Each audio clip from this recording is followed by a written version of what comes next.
Zeke did that beat. I'll be okay. Don't ever leave. Nah, nah. I'll be okay. Okay, okay. Don't ever leave. Zeke did that beat.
Zeke did that beat.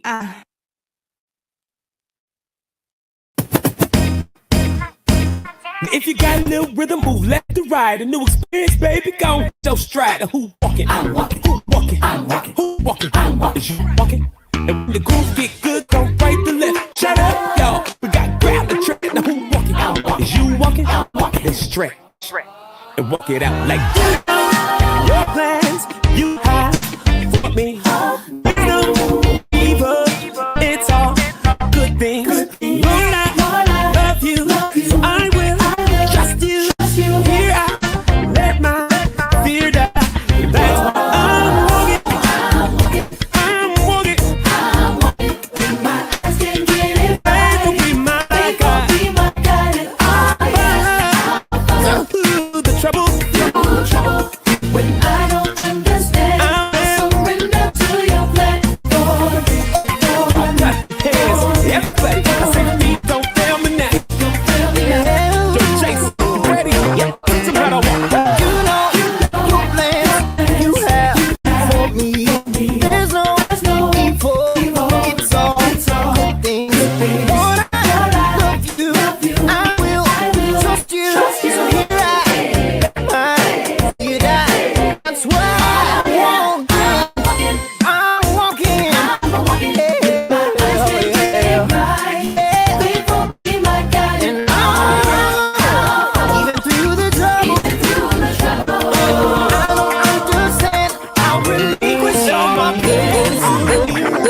Lord, open up doors. Took me down a path I ain't never been before.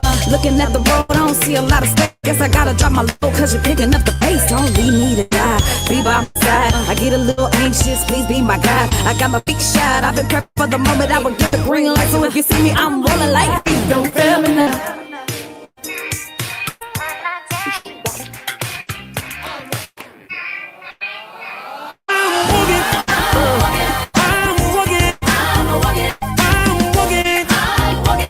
Like I am, by faith, oh Lord, I'm walking. Anybody else going? Yeah, say I am, I'm walking. When my eyes get busy, faith will be my guide. Oh yeah, when I don't understand, I surrender to the plan for me.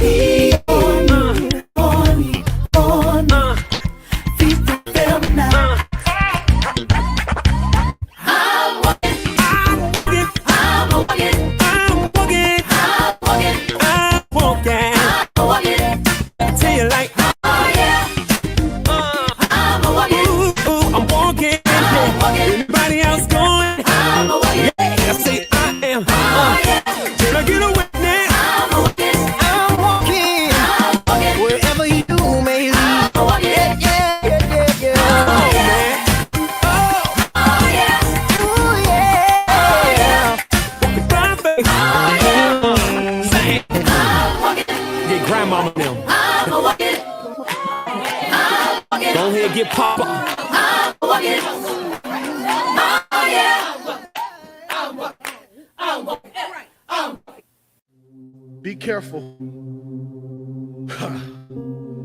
when you have so much of a friend deficit that when God put assignments in your life, you make assignments your friend.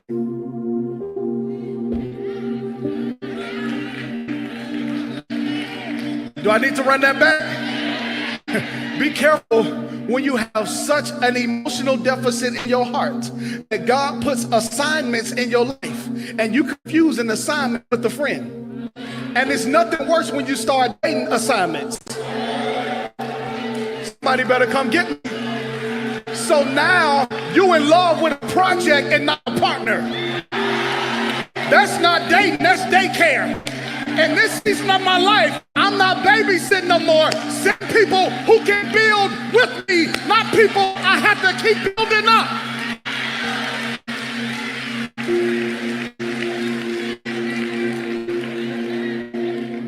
Clock that T.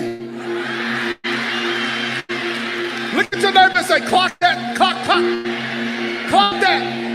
I'm tired of always having to be the person that people go to and have nobody to go to for my own self. God, send me people who pour back into me as I pour back into them. I'm about to lose my mind being the solution and answer for everybody else.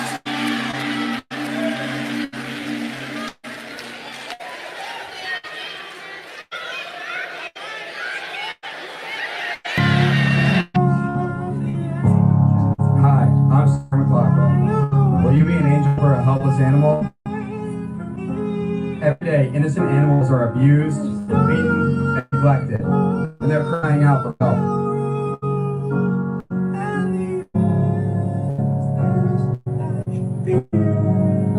Please call the number on your screen with a monthly gift right now. For just $18 a month, only 60 cents a day, you'll help rescue animals from their abusers and provide medical care, food, shelter, and love.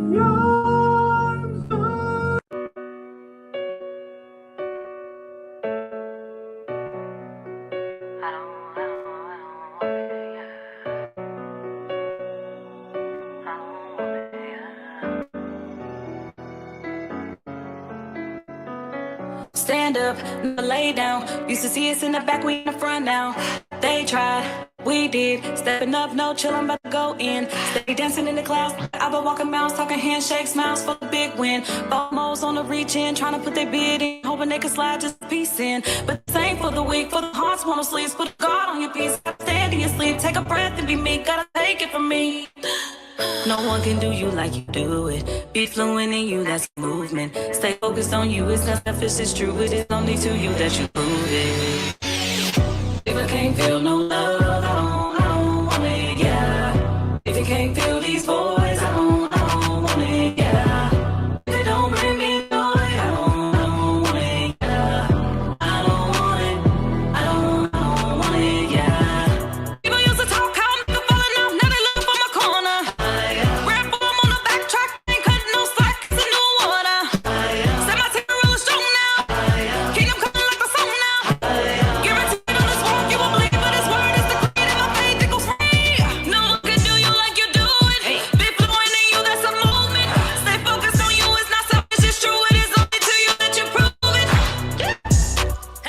It is only through him that you prove it. It is only through him that you prove. If I can't feel no love, I don't want it, yeah. If I can't feel these boys, I don't want it, yeah. If it don't bring me joy, I don't want it, yeah. I don't want it, I don't want it, yeah. Entangled and trapped in the pressures of being down. Transcendent traps and their bodies have turned it out. Depression's a trophy for Gen Z, and socials will kill you within me. Fabricating the light through the enemy. Stated is altered and change has occurred. Intention is heavy and swerving this wide. My being has meaning, no love lost, I made it. I'm good at believing that you I don't think. If I can't feel no love, I don't want it, yeah. If you can't feel these boys, I don't want it, yeah. If it don't bring me joy, I don't want it, yeah. I don't want it, I don't want it, yeah. If I can't feel no love, I don't want it, yeah. If you can't feel these boys, I don't want it, yeah. If it don't bring me joy, I don't want it, yeah. I don't want it, I don't want it, yeah.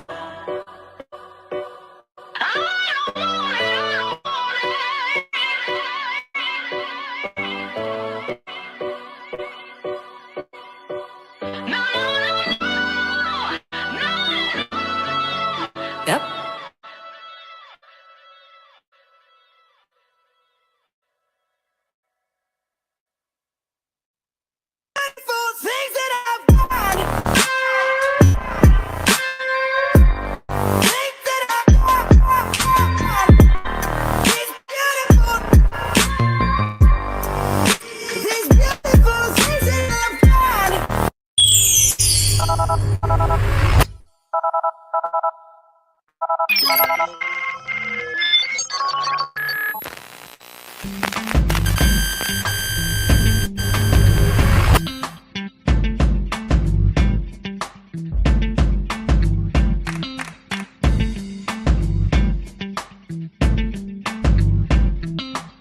Yo, yo, yo, good morning, good morning, good morning, everybody. Good to see you, good to see you. Hey. Hope everybody's doing all right this morning. Good morning. You locked in with Live in the morning. I say it every day. It's a great way to start your day because I mean it today. It still is a great way to start your day. So thank y'all for locking in with you. Locked in. I'm your host, Zeke, and of course I got my man's Eric Rideout. We got Patch Star, Holmes. And our one and only, our girl, our homie, our friend, our certified for herself, Miss Rhonda on the Rocks. We got a good one for you all today. And we are talking about when is enough enough? When is enough enough? That's the conversation for today. And I tell you, it's a good one because my team, my people, my co-hosts, my fellow brothers and sisters in the co-hosting world of Seek Live in the Morning have already fussed at me this morning. So, about what's enough. They've already fussed at me this morning. So, for those of y'all that don't know, I've been sick the last few days. If you haven't been watching us since Thursday, then, you probably don't know that I've been, a little under the weather for the last 5 days or so. And part of the reason it's taking so long to recover is because I've not sat down.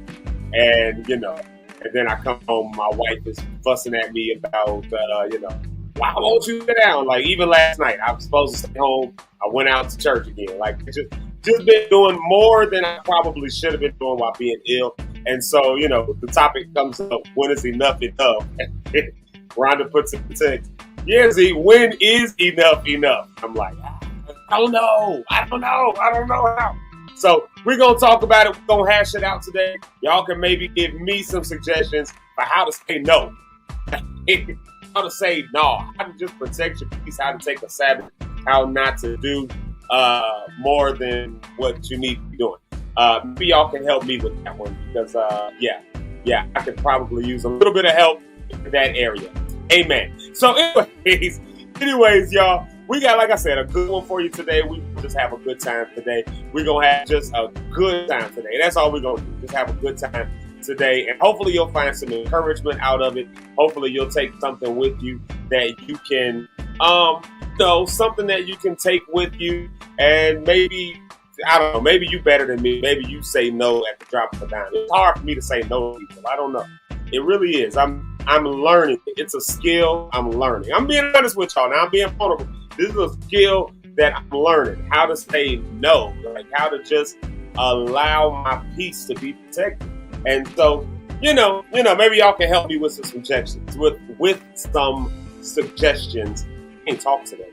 Maybe y'all can help me out with some suggestions if you are better at it than I am. Because I'm loyal to the soil. I'm loyal, to the core, man. I will, if I'm with you, I'm with you. I'll rock with you. I'll go to the bitter end.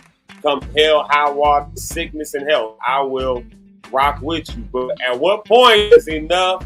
When do you have to start cutting things out? When do you have to start telling people no? When do you have to start telling situations no? When do you have to start realizing when there's more on you than you can bear? The Bible don't necessarily say he won't put more on you than you can bear. The Bible don't say that. I'll argue with you all day. You won't find that in scripture. But we understand the trope. I won't put more on you than you can bear. We understand the trope. We get it. We understand it. But, I tell you who will put more on you than you can bear. People. And yourself. You will put more on you than and I'm looking. Look, I ain't talking to y'all right now. I'm looking at the screen. And I'm talking to myself. Let me tell myself. You this mic. This mic on. Zeke. I'm looking at myself. I'm not talking to y'all. I'm talking to me. Zeke. You will put more on you than you can bear. Even when everybody's telling you stop. You got to stop doing that, man. Yeah, so I'm telling myself that. There we go. Now, if y'all take something from that, that's on you. If you don't get nothing out of that, that's also on you. That's cool either way. But that's today's conversation, though. Like I said, you're locked in Zeke Live in the morning. It's a great way to start your day. I appreciate each and every one of y'all for being here. Y'all don't really understand what that does. I know that I say this a lot, and I don't want it to fall on deaf ears when I say it. I don't want it to fall on, where it just becomes a commonplace thing that I say. But I really want you to understand the heart behind it when I say I appreciate all of y'all for locking in every day. Y'all are amazing. Please, please, please, if you haven't done it, go ahead and subscribe. If you haven't done it, go ahead and follow. Do all those things for me if you haven't already done so, because that's how this show continues to move. That's how it continues to push. That's how it continues to go forward. So I appreciate all of y'all that do that. When you share, when those of y'all who have subscribed, turn your notifications on, all of that stuff. Listen, it's helpful. It really is helpful. And it's not just helpful, but it's healing because it encourages me. It encourages the team. It lets us know that we're not just getting up for no reason at all, but that somebody's getting something out of this. And that's, it's a big deal. That's important. So I really do. Again, we really do appreciate it. And I love and appreciate all of y'all. And I don't want you to take it for granted when I say that. I don't want you to take it for granted when I say that. Now let me try to figure something out right here. Matter of fact, I'm gonna do it this way because I need a live test for this to happen. Let me see here. Eric, I'm just gonna bring you to the stage. Y'all do me a favor. Welcome to the stage, my friend, my homie, my brother, my man, Rideout. There he is right there. That's funny. I feel like Rhonda again, and I knew you was about to do it. That's surprising. You said my mic sounds a little different today, huh? Yeah, different. It don't sound like normally like you directly in. I don't know if you got to switch something. Maybe it's Remember that one time you was on and you was like, "Oh, my mic was this way the whole show, and you didn't know it till the end." Oh, wait a minute. Let's see. That's why. Oh, hold on. Let's try. Now what happens? There you go. Now it's normal. My Lord, Steve. Thank you, Eric. See, I needed to hear that. Thank you. You know what it was? I unplugged the I moved my computer because I'm not in my normal spot, and I unplugged the interface. And every time I unplug it and plug it back in, it doesn't automatically connect. I gotta like if I do it after I get on, I have to go in and tell it. And I forgot to go and tell it. Yeah, I forgot to do that. So the whole first part of that show, y'all probably didn't hear a word I was saying. Oh, you can hear you. You can hear you. It just sounded like you were talking through the computer. But you can hear. That's because that's what I was doing. It was coming right through the computer. Yeah, the computer mic. That's what was happening. I'll do it. Well, how about that? Well, let me restart the show over. Rewind. So y'all can hear me a little better now. It's a little bit better now. It's coming out a little bit better. Cool, wonderful. Thank you, E. What's up, bro? How you feeling, man? Today is good. You know, today is good. I didn't think we were gonna do this today. So I was not ready. I saw that old message and I didn't pay attention. That was on me. I jumped up and said, "Oh no!" I saw it last night. I said, "Oh, I'm gonna sleep in," and then something told me at 7 to send you that message, and you was like, "Oh no, I'm on today." I'm like, "Oh crap!" So I jumped up and I was went to my mother's house to do something. So I jumped in the truck and shot home. Thank God I live 3 minutes down the street from it. And it's good. It's good. Yeah, no, I sent a text for context for everybody. I sent a text last night. Well, let me take this back. I sent a text yesterday morning. I started sending the text to basically say, "Hey, y'all, I think I'm going to go ahead and cancel Zeke Live in the morning today." This was yesterday, on Monday morning. So we had a show yesterday. Y'all know my wife was on with me. That's why she was on with me. I just needed, somebody. That's what I said. She here because if it looked like I'm starting to do too much and I need to sit down, she going to be the one to say, "Okay, Zeke, it's time to end the show." So that's why that was yesterday. But yesterday morning, I sent a text and said, "Hey, yo, I think I'm going to cancel Zeke Live in the morning for today because I'm still sick and I really do just need to recover. Like, I cannot afford to be sick right now." And I never did hit send on it. I didn't even finish typing it. I got to I was like, you know what? Bump this. I'm going live. And so we ended up going live. And that's what happened yesterday. But then last night, I was driving home. And I was going to do something, to send y'all something, to do something. And I accidentally hit the send button, while I was driving. I was trying to say, "Oh my God, ignore that." I was trying to delete that and I accidentally sent it. And so this morning when Eric saw the text, last night when he saw that go through, he thought that I was saying that we was canceling today. And you know what? At the same time, I think I didn't know that, but I was just hoping that was the case. So I was acting stupid with it. Take that sleep in day. Man. You could have did it, though. You could have put that sleep in. You know what? You know what? When is enough? When's enough? When you feel it's enough. When we feel it's enough. As individuals, that's when it's enough. Yeah. We do a lot. We all do a lot for a lot of other people, but sometimes you got to do for yourself. And I'm learning that. It's a process, man, to learn to, do for you. Sometimes it's like it's okay to say, "Yeah, I ain't gonna make it tonight." It's okay to say, "No, I'm not going to that." It's okay to say, "No, I'm not going to watch this. I'm not going to call you tonight. I'm going to call you tomorrow." All those things are okay. I think over the years, if you've been a person, and most church people know this, if you've been a person who's involved, church is all about serving, right? So you grow up with that serving mentality, and it's like, how do you turn it off? Because think about it, at church, if you're the director, if you're the sound guy, if you're not there, things don't run, right? So it's this, you feel obligated to be there all the time. And really, man, in our reality, we're not obligated to be anywhere.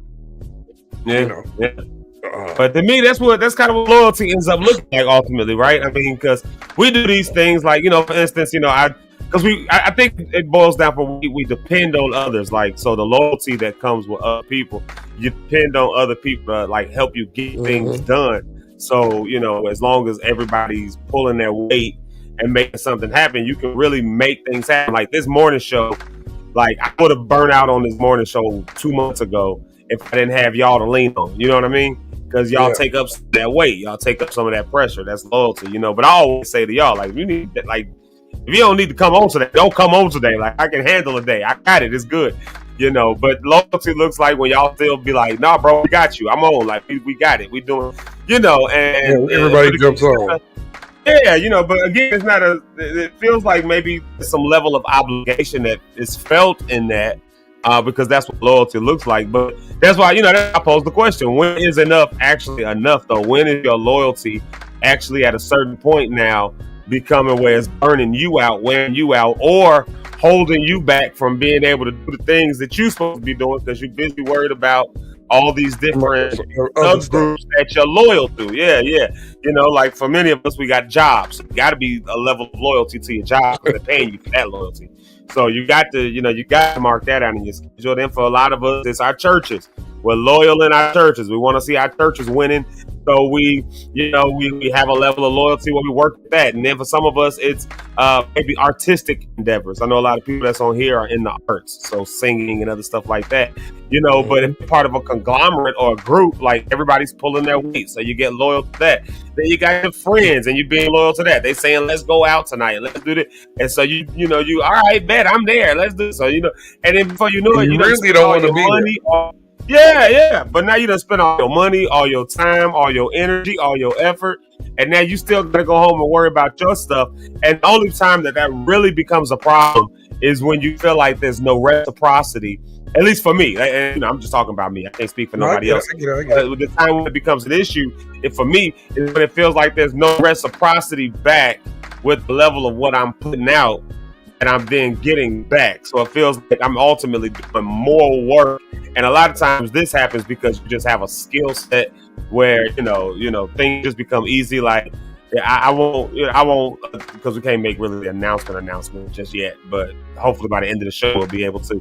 Yeah. But I look at even certain situations, I'm looking at you and I'm like, man, if it wasn't for Eric Rideout, this thing doesn't get pulled off.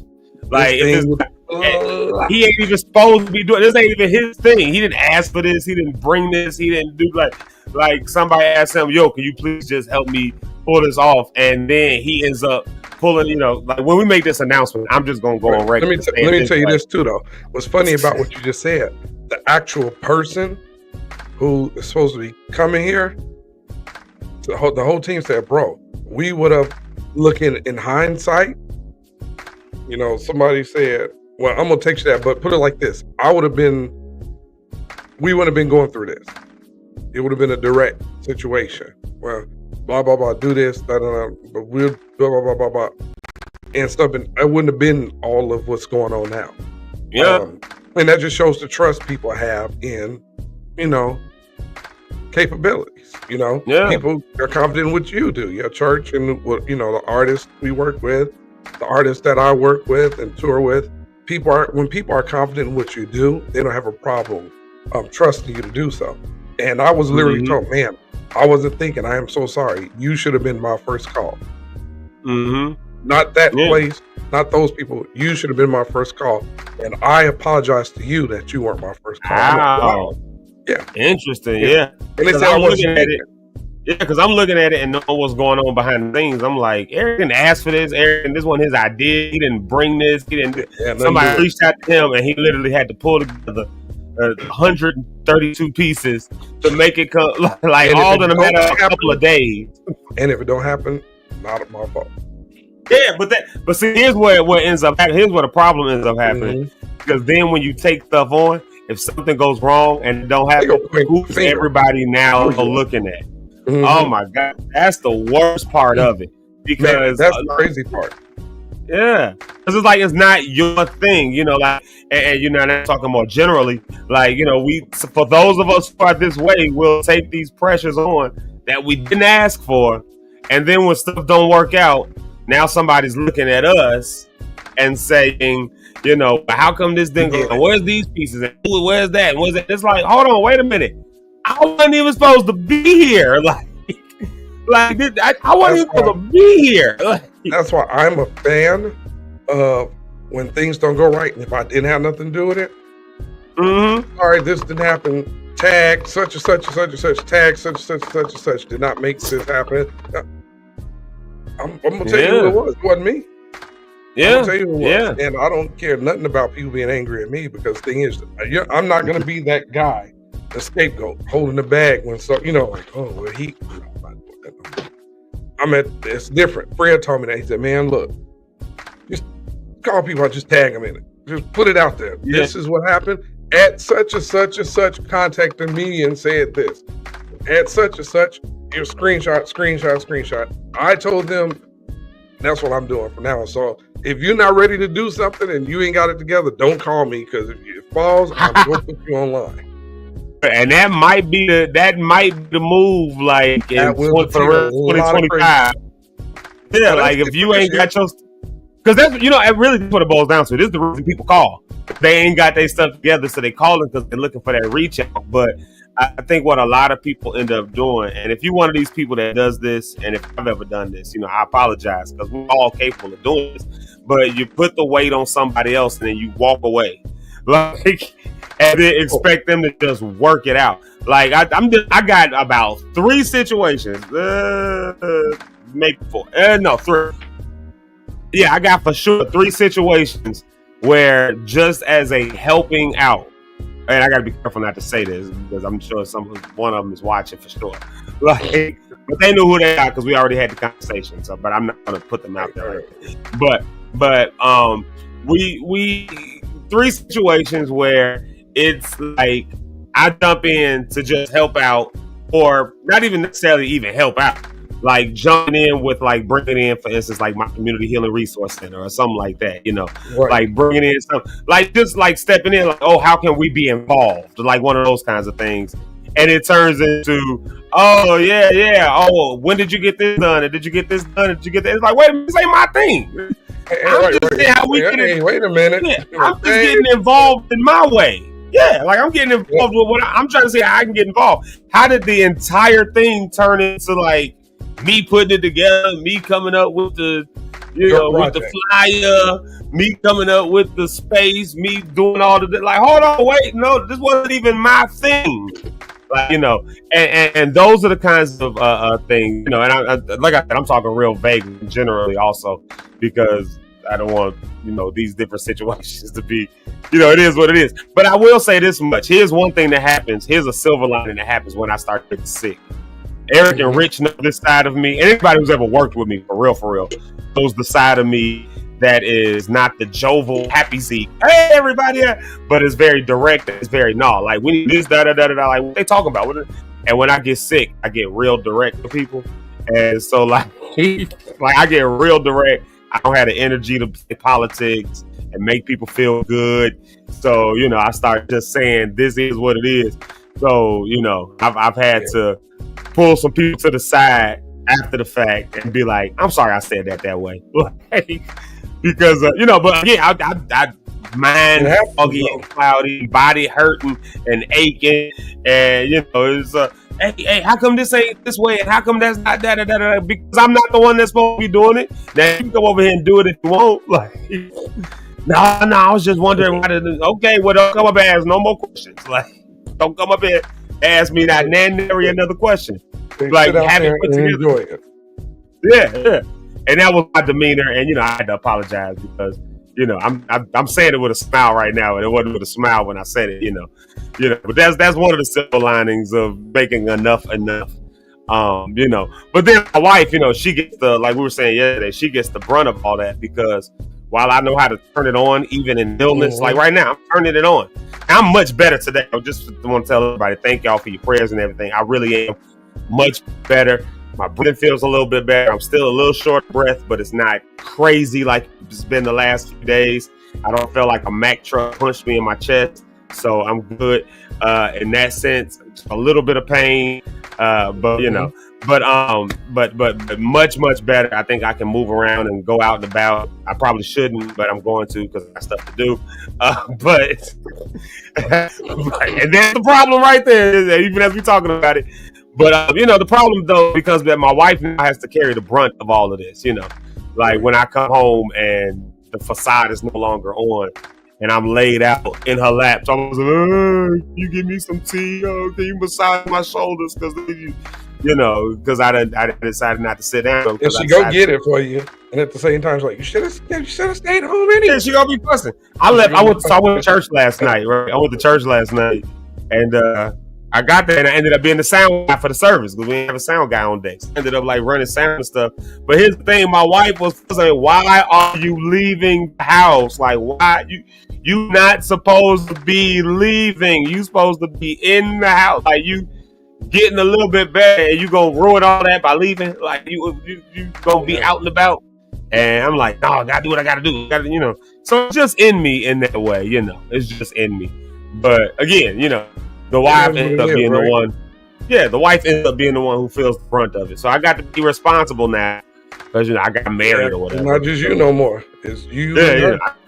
Yeah, got married or whatever. Gave somebody the rights to my life. That's ridiculous. But wait, who does those types of things? You know, who does that? Like, what was I thinking? Jesus Christ! Let's do this real quick. Yeah, let's go ahead. Let's take a real quick music break at the 8 o'clock hour, and then we're gonna come back because the comments are already hot, and I love it. We're gonna do our morning shout outs. Y'all know that's one of my favorite parts of the show. We're gonna do our morning shout outs. We're gonna dive into this. And then let's see, I might have a couple hot takes already in the thing that we just ain't never hit before, just to get them out the way. Like, we'll just see what's in during this music break, check your direct text. I bet. That's where you go see Spider-Man at. It's hilarious. Oh, the text, my text message on my phone, Bet. Yep. Got it. Cool. So let's run a real quick music break. Y'all, if you haven't done it already, please tell us good morning. We love to know that you're here. Even if you're not in the comments the whole time, at least let us know you're here. So we can say good morning and wish you well. And, wish you well, good blessings on your day, on your way as you go. Yeah. You know, and then I see a couple of comments because I just pulled them up. I see a couple comments in here talking about when enough is enough, and so we'll dive into all of that when we get back. Let's see here. Real quick question for you while I'm pulling up a song, as my computer does what it does. Real quick question for you. Just in 10 seconds or less, what's the most random thing on your brain right now?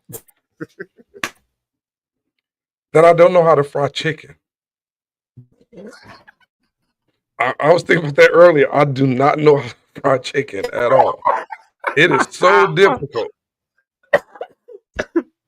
And I know that's weird. I cannot fry chicken to save my life. Oh man, we may have to do it. Oh God, because I don't understand it. Yeah. Well, we might have to do an episode where we teach you how to fry chicken. I will be open to it. I will try it. But hey, everybody, that was random. I do not know how to fry chicken. There you have it. Eric's random thought for the day. He don't know how to fry chicken. For all the mamas that's in here, I need y'all to help Eric with a recipe for how to fry chicken, and maybe we'll do an episode. Mother be trying to tell me, but it just it ain't working right. Man, now I'm wondering who in the comments got the best fried chicken. Like, who got the best? Who got the best? Got it. You said who? Ree might have it. I know an Asian knows how to cook too. Can Ree burn? Ree can burn like that? Ree can. Oh, Ree, how come I ain't never had your cooking? What's up? Like, oh, man. I bet.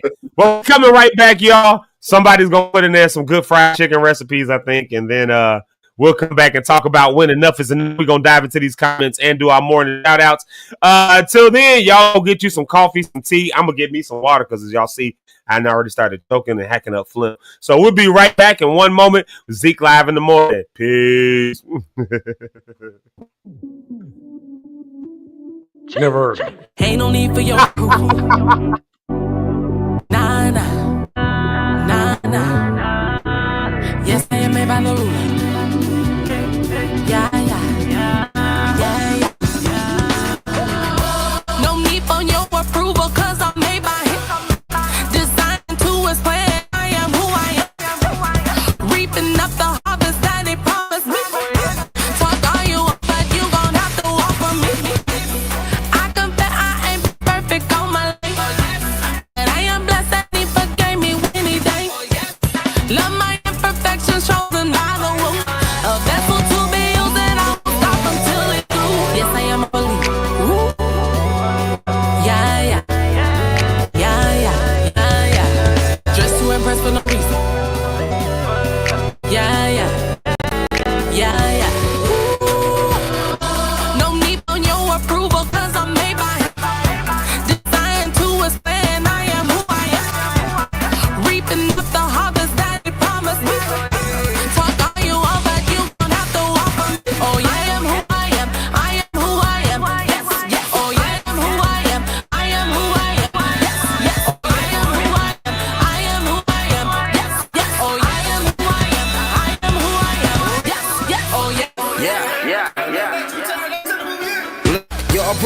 needed. I get my kudos from Jesus. Me and my neighbor, I was a fetus with tip on my side. No one can defeat it. Don't go to the DMV for my ID. I'm unique, you can't copy. I'm weird, creative, and Gallic, and I get wild. Boy, too much. See what you saying? Saturday. So far by like a rocket. I just assume that you unaware. You gonna hurt me. I'm more than a cockabra. I can't worry about what you say. Cause you didn't control my fate. You was my daddy who copied when you threw shot me. Boy, same grace forever change.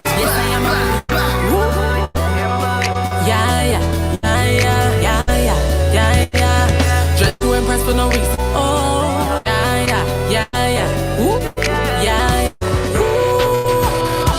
no need for your approval, cause I'm made by him. Designed to his plan, I am who I am. Reaping up the harvest that he promised me. Talk all you want, but you gon' have to walk for me. Oh, yeah, I am who I am. I am who I am. Yes, yes. Oh, yeah, I am who I am. I am who I am. Yes, yes. Oh, yeah, I am who I am. I am who I am. Yes, yes. Oh, yeah, I am who I am. I am who I am. Yes, yes. Oh, yes.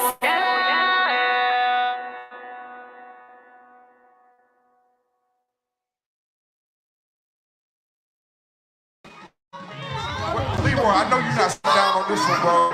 I will call y'all out in this church. All right. You're not ashamed of the gospel of Jesus Christ. Make some noise in this room. All right, Zach, let's go, bro. Let's have some fun, y'all. Hey, brothers, let's talk to brothers.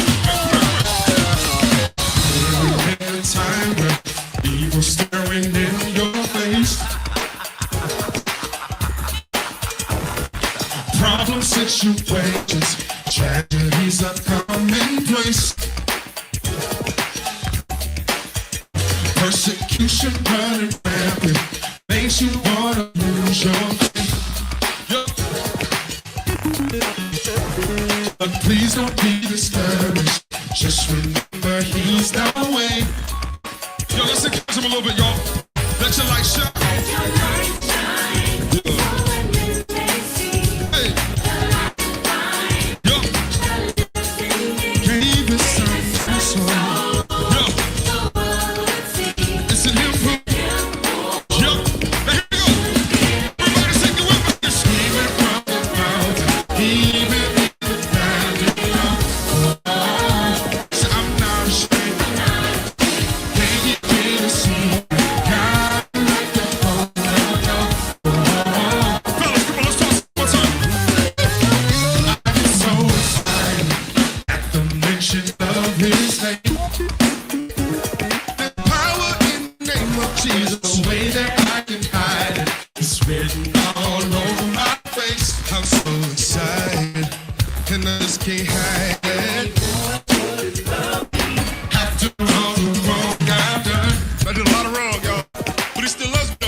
Hey,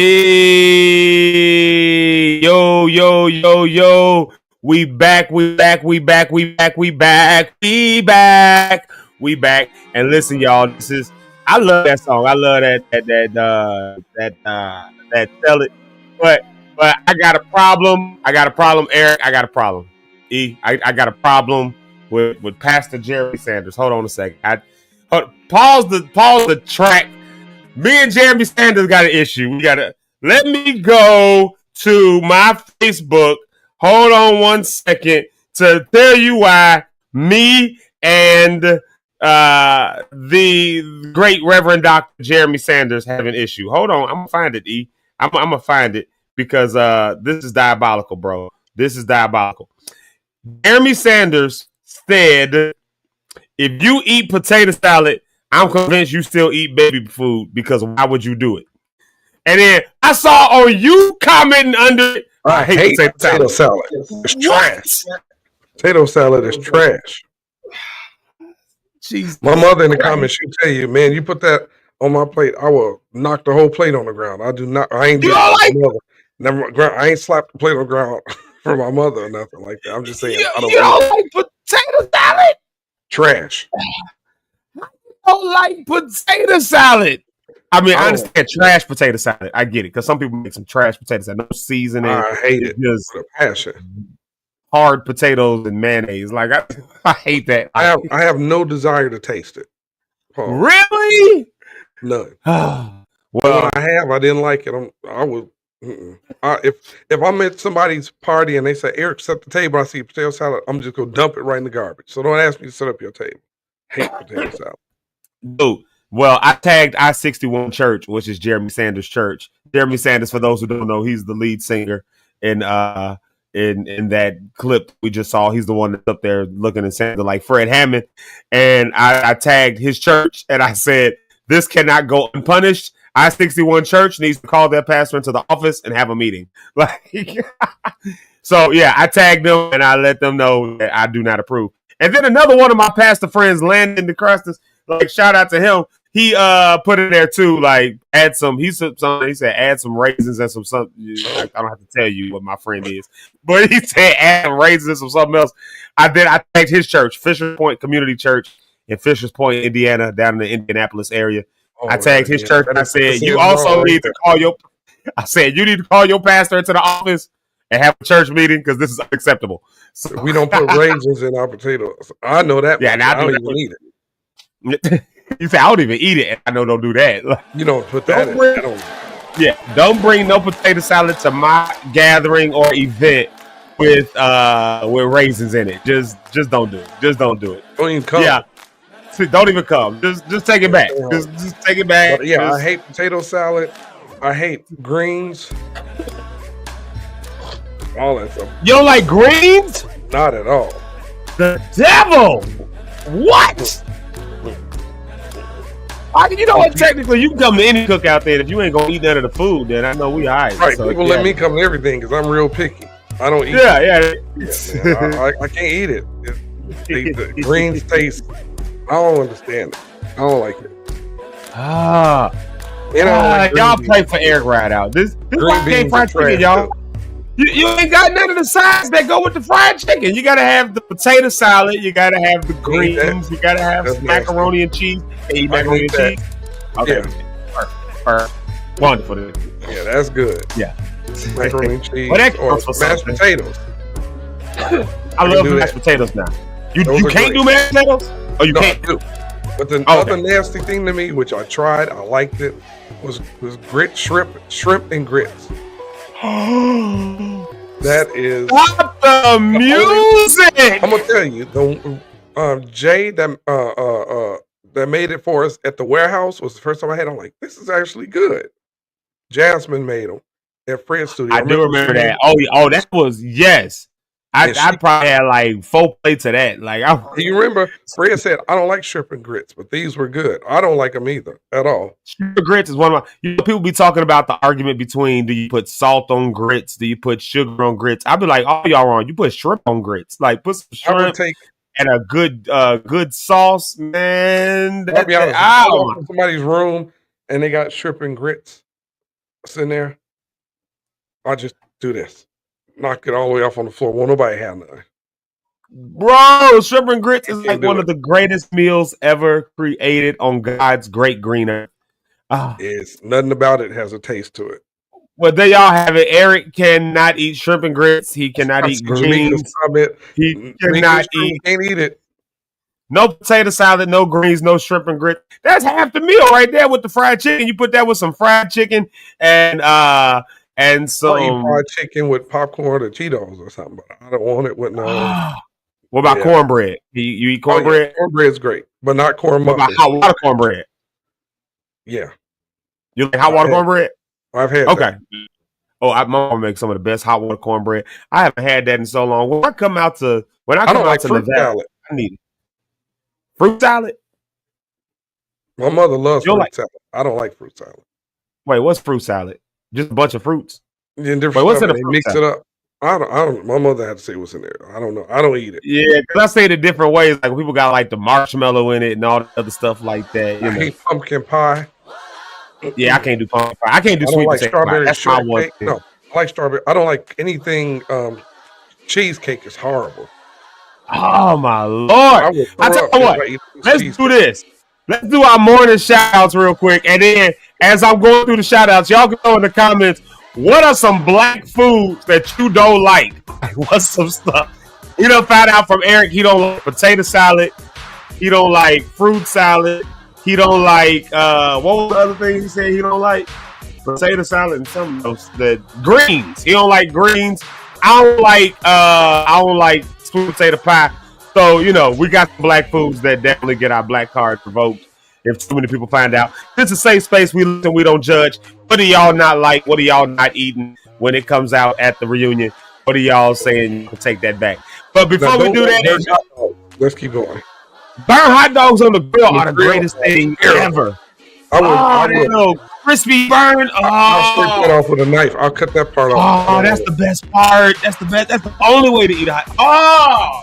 Yeah, man. I'm disappointed. A lot of black folks. Cookout just gonna be awful. Yeah, my cookouts will be very awful cookout. Mine will have chicken and drinks. That's it. Let's see who got the first comment of the day today. Watch this. Look who got first comment. Drum roll. Asia Jamal. She's in the first comment of the day today. Shout out to Miss Asia Jamal. And then look at here go one of the mothers of the show, Miss Cynthia Cohen, Pastor Cynthia Cohen. That's Rhonda's mama. Y'all give us some love. Y'all go and make sure y'all say hey to her. Y'all go and tag and like her comment and all that good stuff because we show love to the mothers of the show.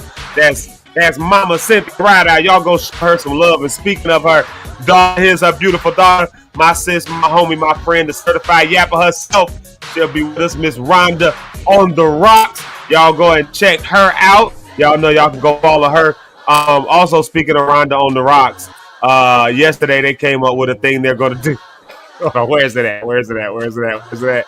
Oh my God, I know it's in here. Wait a minute. I'm going to find it so y'all can see it. Here it is right here. Rhonda on the Rocks. Y'all follow Zeke's Live in the morning. Y'all heard of Zeke Live in the morning? You ain't heard of Cheek Live in the morning. This is Cheek's Live in the morning. It's a new show with Jamaica Lachey, Rhonda on the Rocks, LL Cool K, which is my wife, Sticks.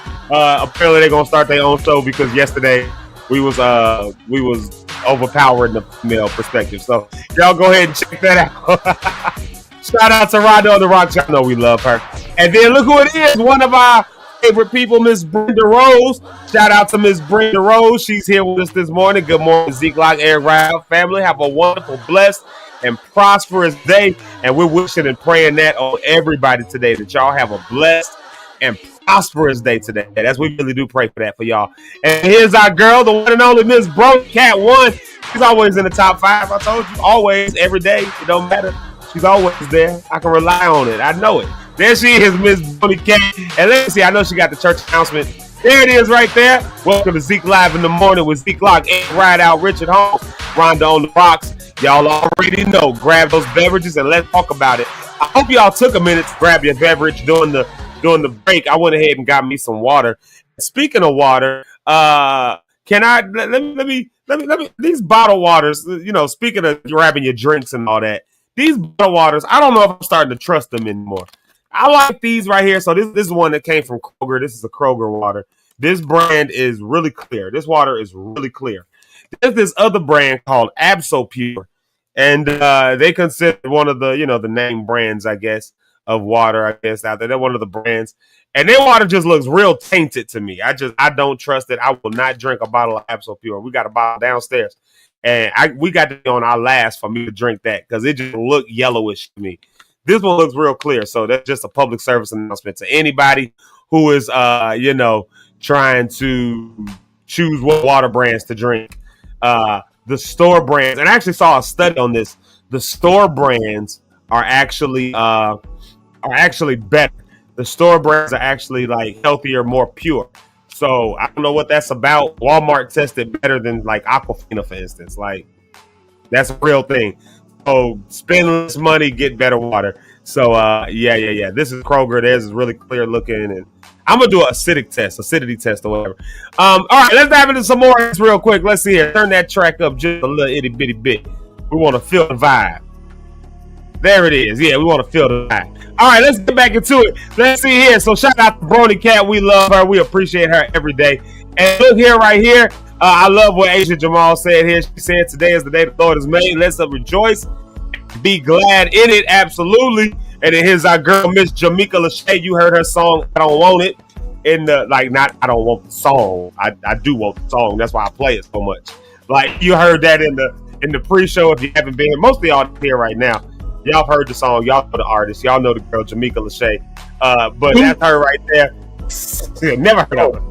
Never heard of her. Never heard of her. Well, you've heard of this person right here, though. You heard of Miss JP Rideout. Yeah, I just saw her. Just saw her. Yeah, you just coming from the crib. Hello, Johnny, right now.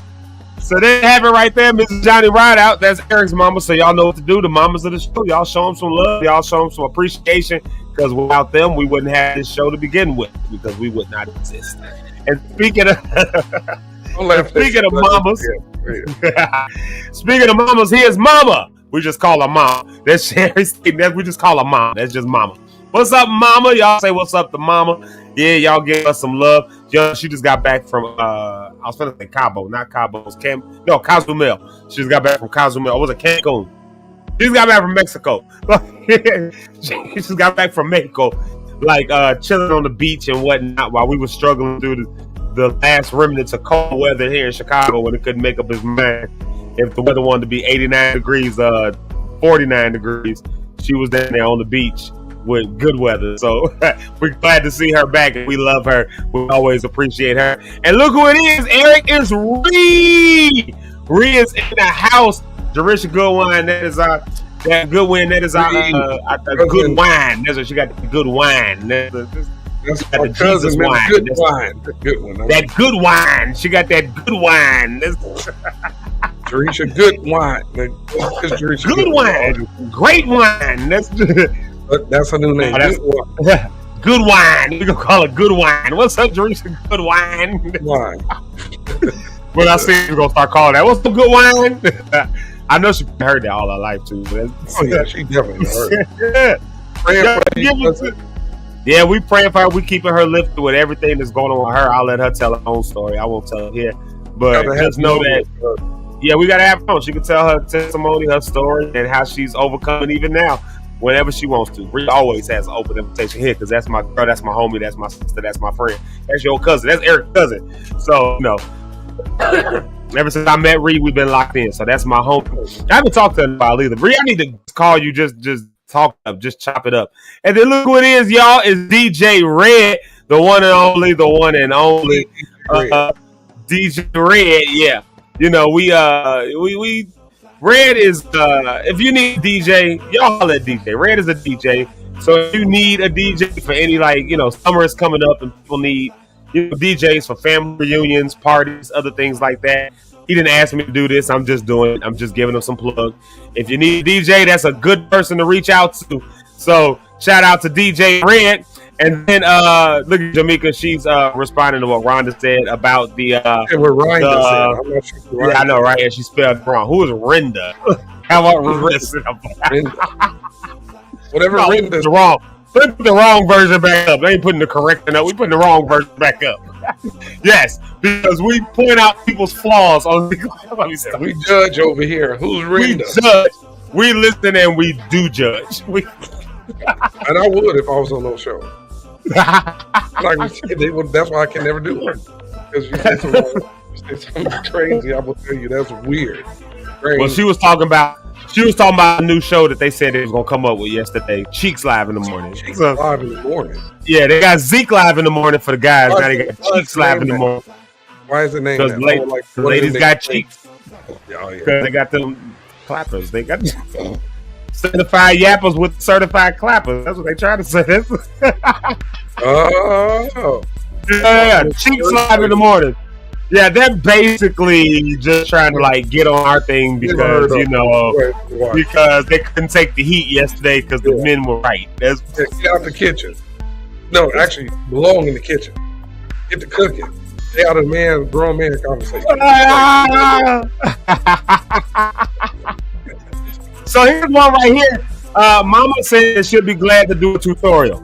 She'll be glad to do a fried chicken tutorial. Eric, this one is for you. Matter of fact, next time you in Dallas, we should hook y'all up and have y'all do one right there live in person. And then, show you how to fry chicken. Maybe in the stick. With this warehouse, we only got the Foreman grill. Oh, that's right. There's no stove in there. Well, we can set it up somewhere. Go to Rehouse. You remember that time we had? Was that? No, that wasn't the warehouse. I was going to make the wrong thing. Never mind. Scratch that. I was going to say that time when Reed's friend brought like a whole bunch of food, but it wasn't the warehouse. That was I'm thinking of Shanita Foster. Where her friend, we were in Atlanta. You remember Shanita? We were in Atlanta on tour, and we were all just wanting a home cooked meal, and one of her friends prepared the whole thing, and we was all so excited. We was so excited for that. I was gonna put that on Reed and say you could do it that way, but that was not Dallas. Never happened. Never happened. Let's see what else is in here. Let's see what else is in here. So Asia said that she cooks and she sells plates. Are you selling plates? You selling plates? I need a plate. What you selling lately? What you selling? I think you'll show me how to cook, but don't share the recipe. Yeah, she ain't gonna share the recipe though. I don't know what to put in it. Well, she gonna show you what to do, and she gonna basically give you the tools.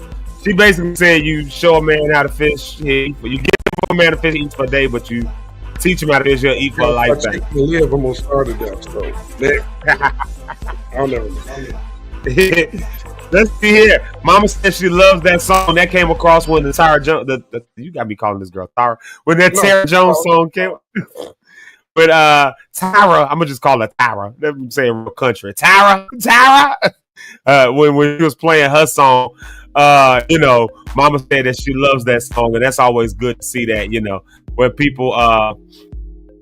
people say that. Let's see what else is in the comments, because these comments was cracking. Let's see. Oh, check this out. Speaking of Tara Jones, she is scheduled to be on Asia's show on 6/13. So that's Pure Live on YouTube. It's Pure Live. You can go and follow that. You can subscribe to that, and it's Pure on Facebook. So go and subscribe and follow and all that stuff with that, so you can catch Tara Jones on her show. We wanna see that. I can't wait to lock in with that and see that episode. That's gonna be dope. So that's Friday the 13th. Oh my God. Yeah, y'all bring the good vibes on Friday the 13th. Tara and Asia, y'all bring the good vibes on Friday the 13th. So yeah, there you go right there. Yeah.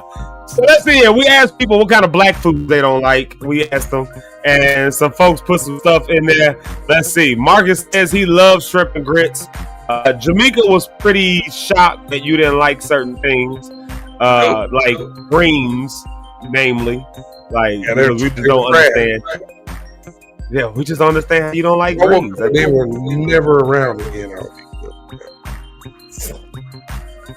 All the black people would. If they came out with a law that banned the eating of greens, Like, I would go for it. What? 2026. I'm just playing.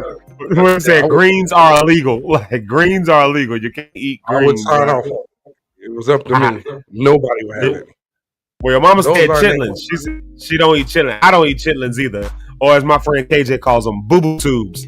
People eat boo-boo tubes. Like, like when you think about it, it's boo-boo tubes. Like, my mama, she loves some chitlins. She'll eat them.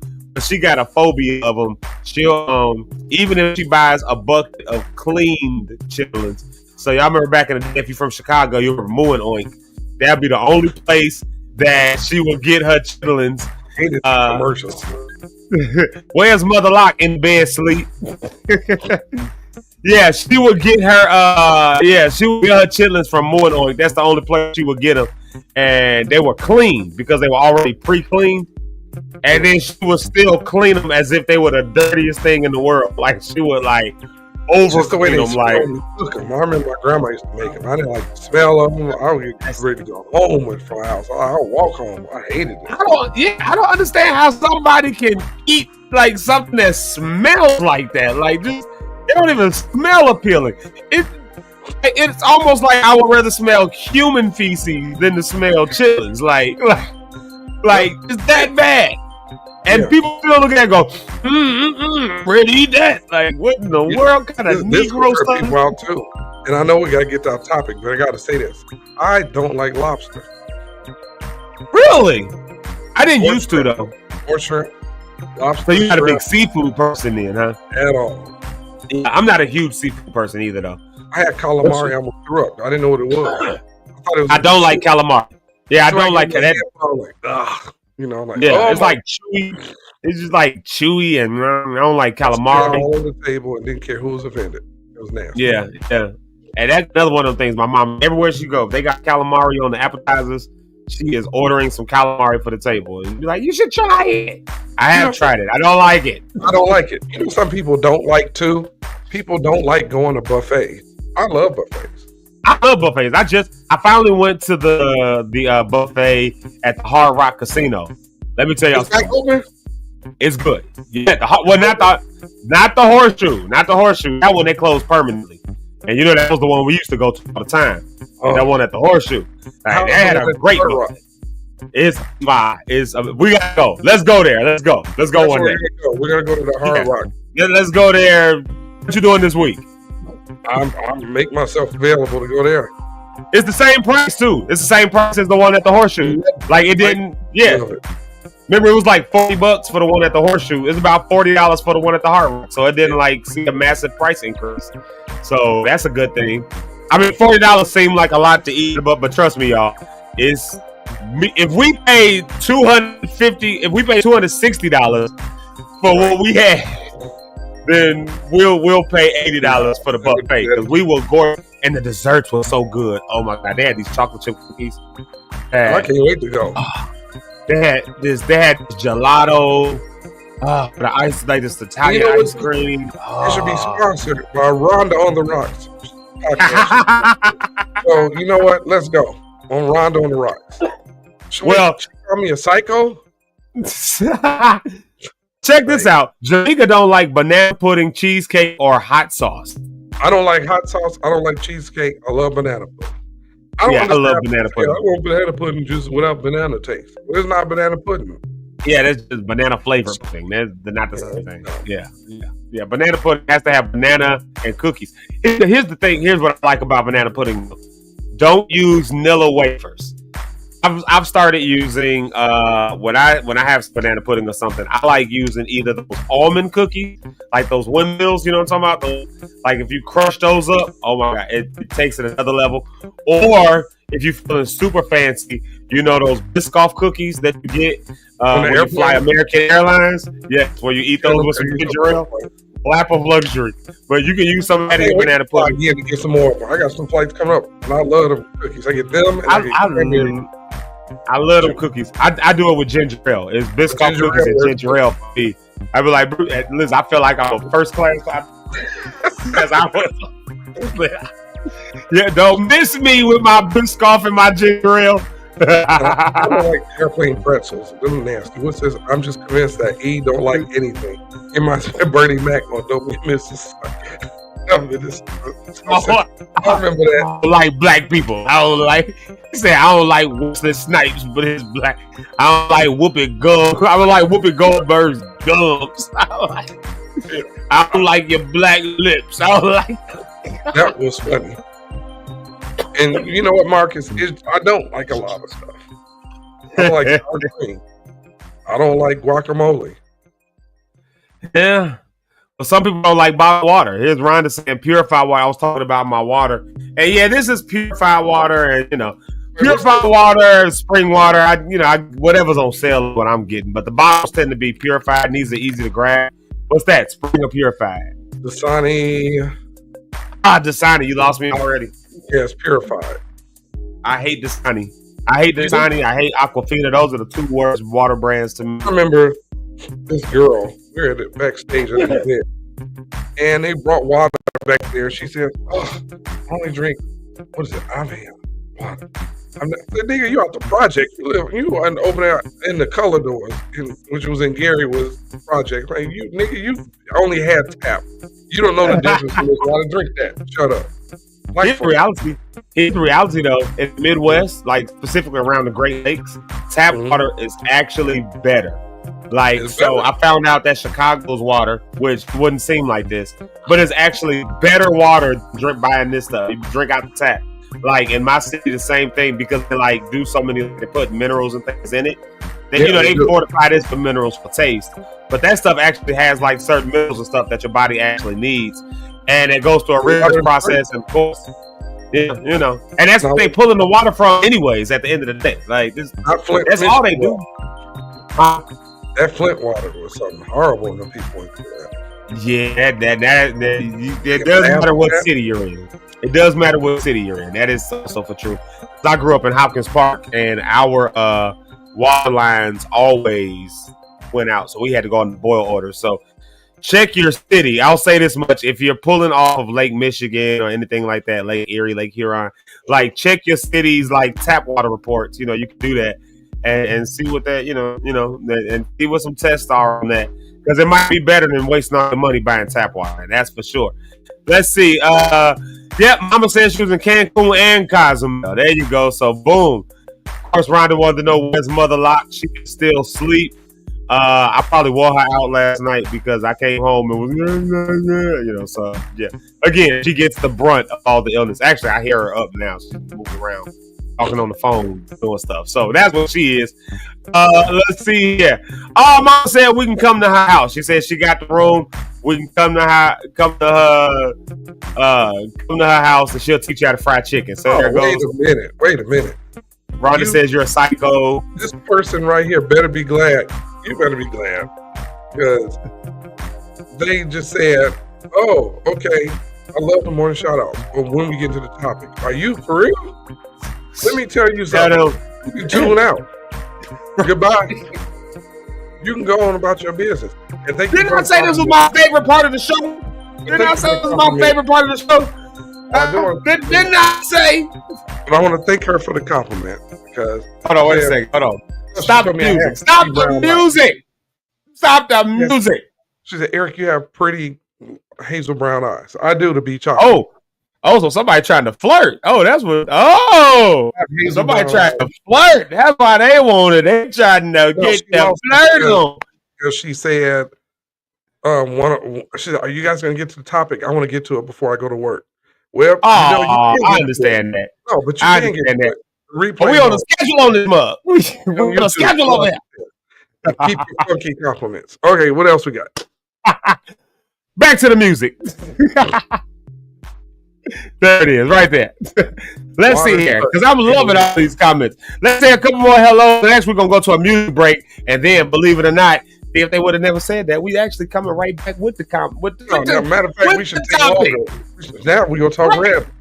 Matter of fact, yeah, let me see it. Straight from the hose. I'm just going to stay here for a minute and just pause. Sometimes. You got to just drink the water straight from the hose. Did you ever do that growing up? I did outside when we be outside. That was the best water. That was the best water. I don't care what nobody say that hose water. Like I don't know what it was, but it was the best. It was great. Rich said that West Side Tap is the best water, as we'll see. I've never drank tap water on the West Side, so I don't know. Don't like onions. My wife doesn't eat onions either. She hates onions. I don't like pickles. I'm not a huge pickle fan either. Yeah. I don't like them like hamburgers. I don't like them at all. Me neither. Yeah. I pull them off all the time. I always give them the steaks. Yeah, I can't do with bread. You know the bread top, the brown part of bread. I'm just ready to pull it off. All your sandwiches. Interesting. No, I like that part. Well, your mom is here. My mama is here. Y'all say good morning to my mama as she is here this morning. Actually, today is my parents' anniversary, y'all.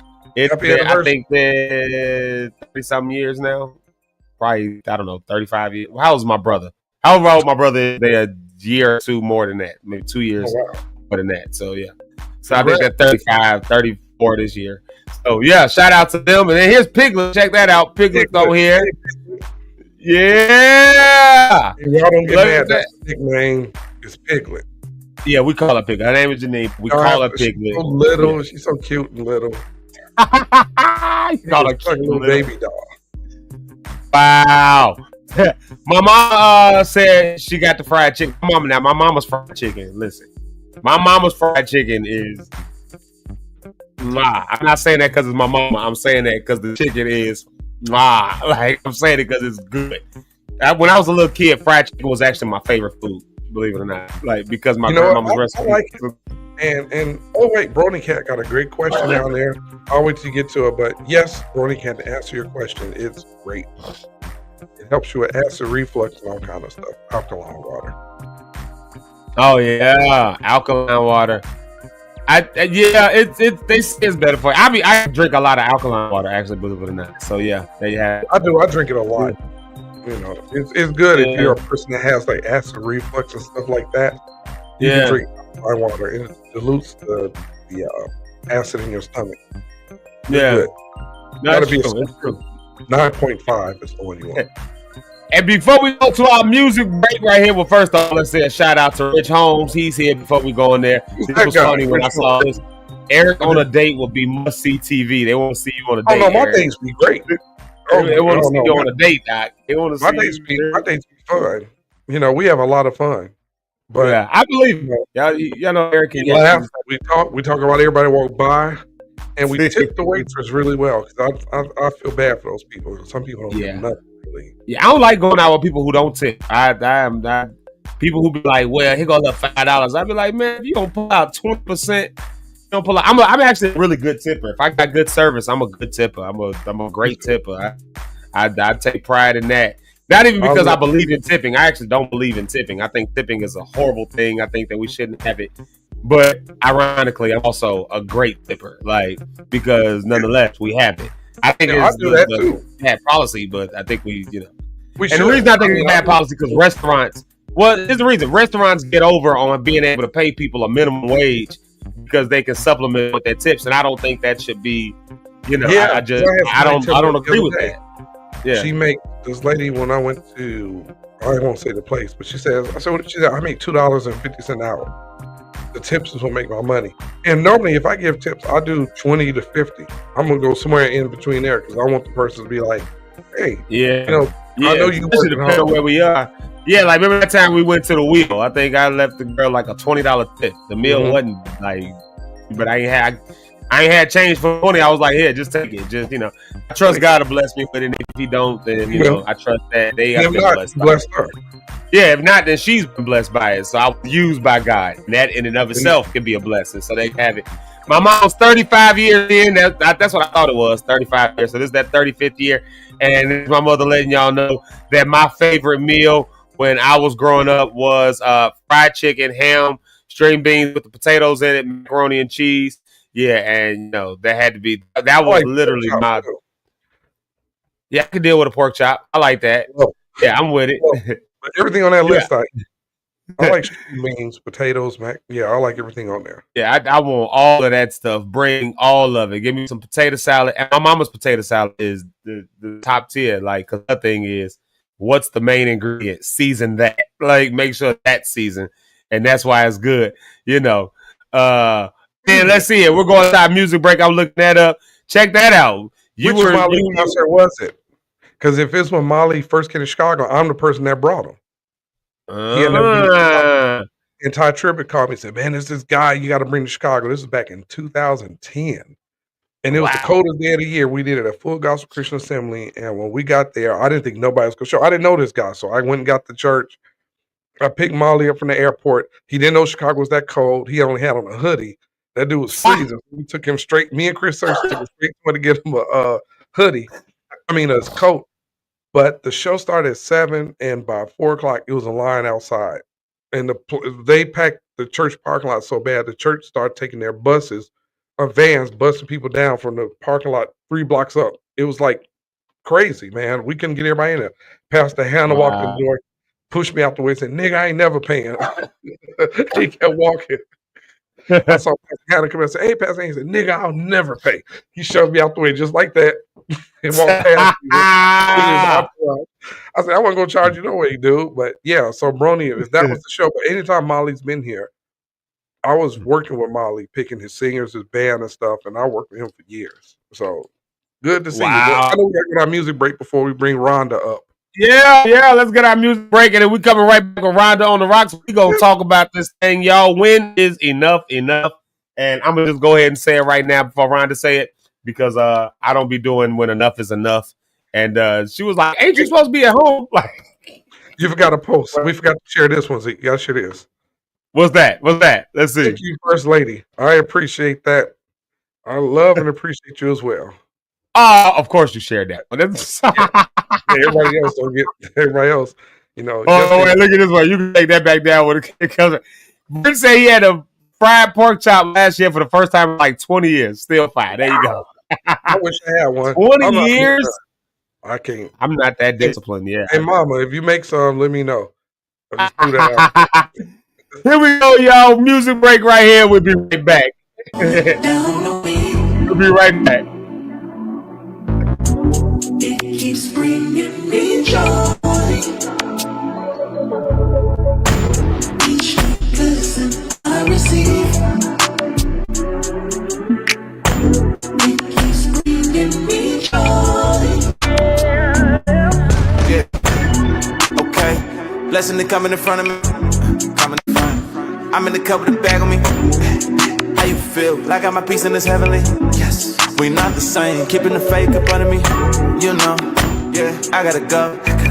I'm in the lead. Yeah. No checking the scope. Plain to see. You reap what you sow. You cannot face me. I gotta say this life is amazing. Yeah. 1, 2, 3, 4, 5. Time he say my life. I'm in with that talk. Please don't kill my vibe. Shorty got that walk. She know what I like. Yeah. With the gang and it's so shy, yeah. Okay, I'm in the still, I got the truth. Look at the pedigree. Okay, I never lose when I'm on the move. I'm leaning on the cheek. Okay, dipped in the water, only the Father coming in clutch for me. Coming in clutch, coming in clutch, coming in. Yeah. Blessings falling down on me. It keeps bringing me joy. Each blessing I receive.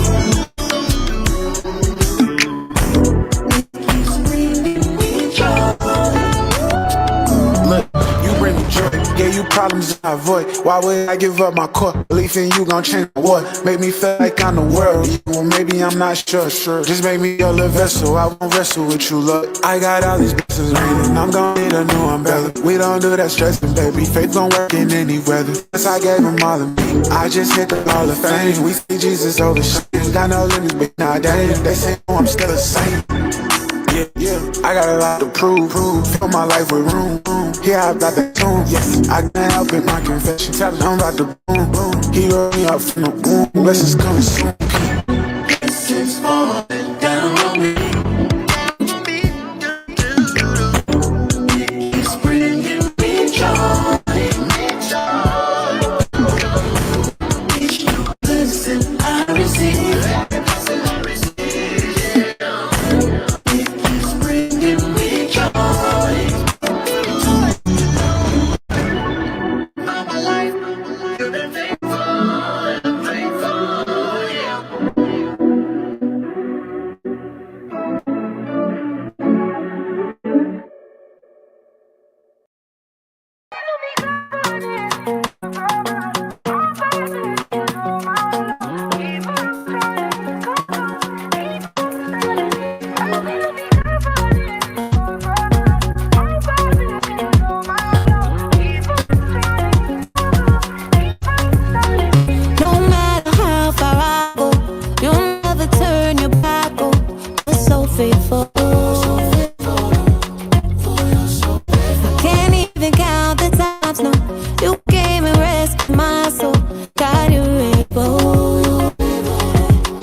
Y'all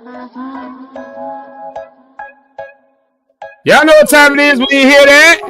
Y'all know what time it is when you hear that? It's time for our girl, our sister, our friend, the certified yapper herself, the one and only, is Rhonda. Come on, Rhocks.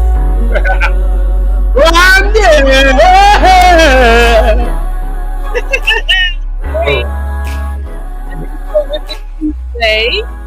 Rhonda on the Rocks. Is your mic? Nah, you might be here. You might be in your internal microphone like I was earlier. God. So you know, it'd been funny. The minute you introduced her, I said, "Give it Rhonda," and we took her shot. Like, glad to be here today, everybody. How y'all doing today? I am step on our line. Yes, I hate when people do that, and I know somebody that does that. I'm not gonna say his name, but there's a friend. Stepping on everybody's lines. Yeah, he's stepping on everybody's. Good morning, doctor. Oh, that's a little better. A little better. How's that? Let's see. Hello. Yeah, we hear you. That's a little bit better. A little bit? Yeah. What do I need to do? Nothing. It's just something you need to turn it up a little bit. That's it. Let's see. I just turned you up, actually. Say something. Let's see. Good morning. Yeah, there you go. There you go. Yeah. Hey, girl. Sorry, I be trying to be prepared, child. I don't know what just happened. Oh, there you go. No, you're all good. Now turn your volume up from here. So I just found out, apparently I think this is one of the new features in StreamYard. As the host, I can actually turn y'all's mic volumes up and down when I need to. Oh, okay. Yes, I just cranked your mic a little bit. Yeah, that's pretty cool. That's a new thing. That wasn't there before. At least I didn't see it before. StreamYard, the minute you get ready to walk away, they pull up some good stuff that made. Oh, I'm still going to walk away because that price point is ridiculous compared to other price points. For what I'm paying for a month of StreamYard, I can do 4 months for some of these other platforms. I just got to take the time to sit down and research, and I didn't really do that this weekend like I was supposed to. So, so there you have it. Yeah, what's up, Rhonda? Hi, so happy to be here. Good. How's Cheeks Live in the morning going? Huh? How's that?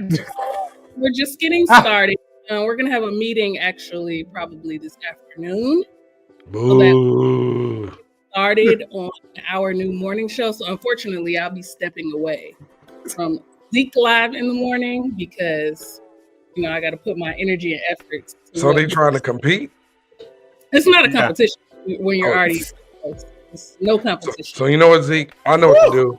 They probably have a pretty decent follower. It'd be a little bit pretty good. So what we can do is just run it through my page with the 40,000 followers and just use that as our springboard. No, we wouldn't need you for a springboard, honey. Wow. No. I'm saying we'll take out. They don't need no men. That's what they're saying. Right. They're saying they don't need us. Y'all don't need our help. They're saying they don't need us, E. Why be for us? Who could be against us? Is he for y'all, though? He's definitely for us. Is he actually for you? Exactly for you? Is he against you? We have Mother Locke on the team, so we'll be fine. Oh, I see. They ain't here today to protect nobody. Oh, you talking about that one? I thought you meant Zeke's mama. No. They talking about your wife. They talking about my mama last name Dyson. That's right. My mama ain't had the last name Locke in 40 and almost 40 years. So Rhonda, how do you carry that last name in 40 years? Yeah. Oops. Yeah. Okay, so we're talking about when is enough enough. Huh? Yeah. I thought Eric was saying something. He said so, Rhonda. Then he just got quiet. I did that. Whatever you said that time. Say. Wait. Rhonda, how do you feel? When is enough for you? Oh my goodness, I have a pretty high tolerance. Wait, before you get started, though, because you were here yesterday.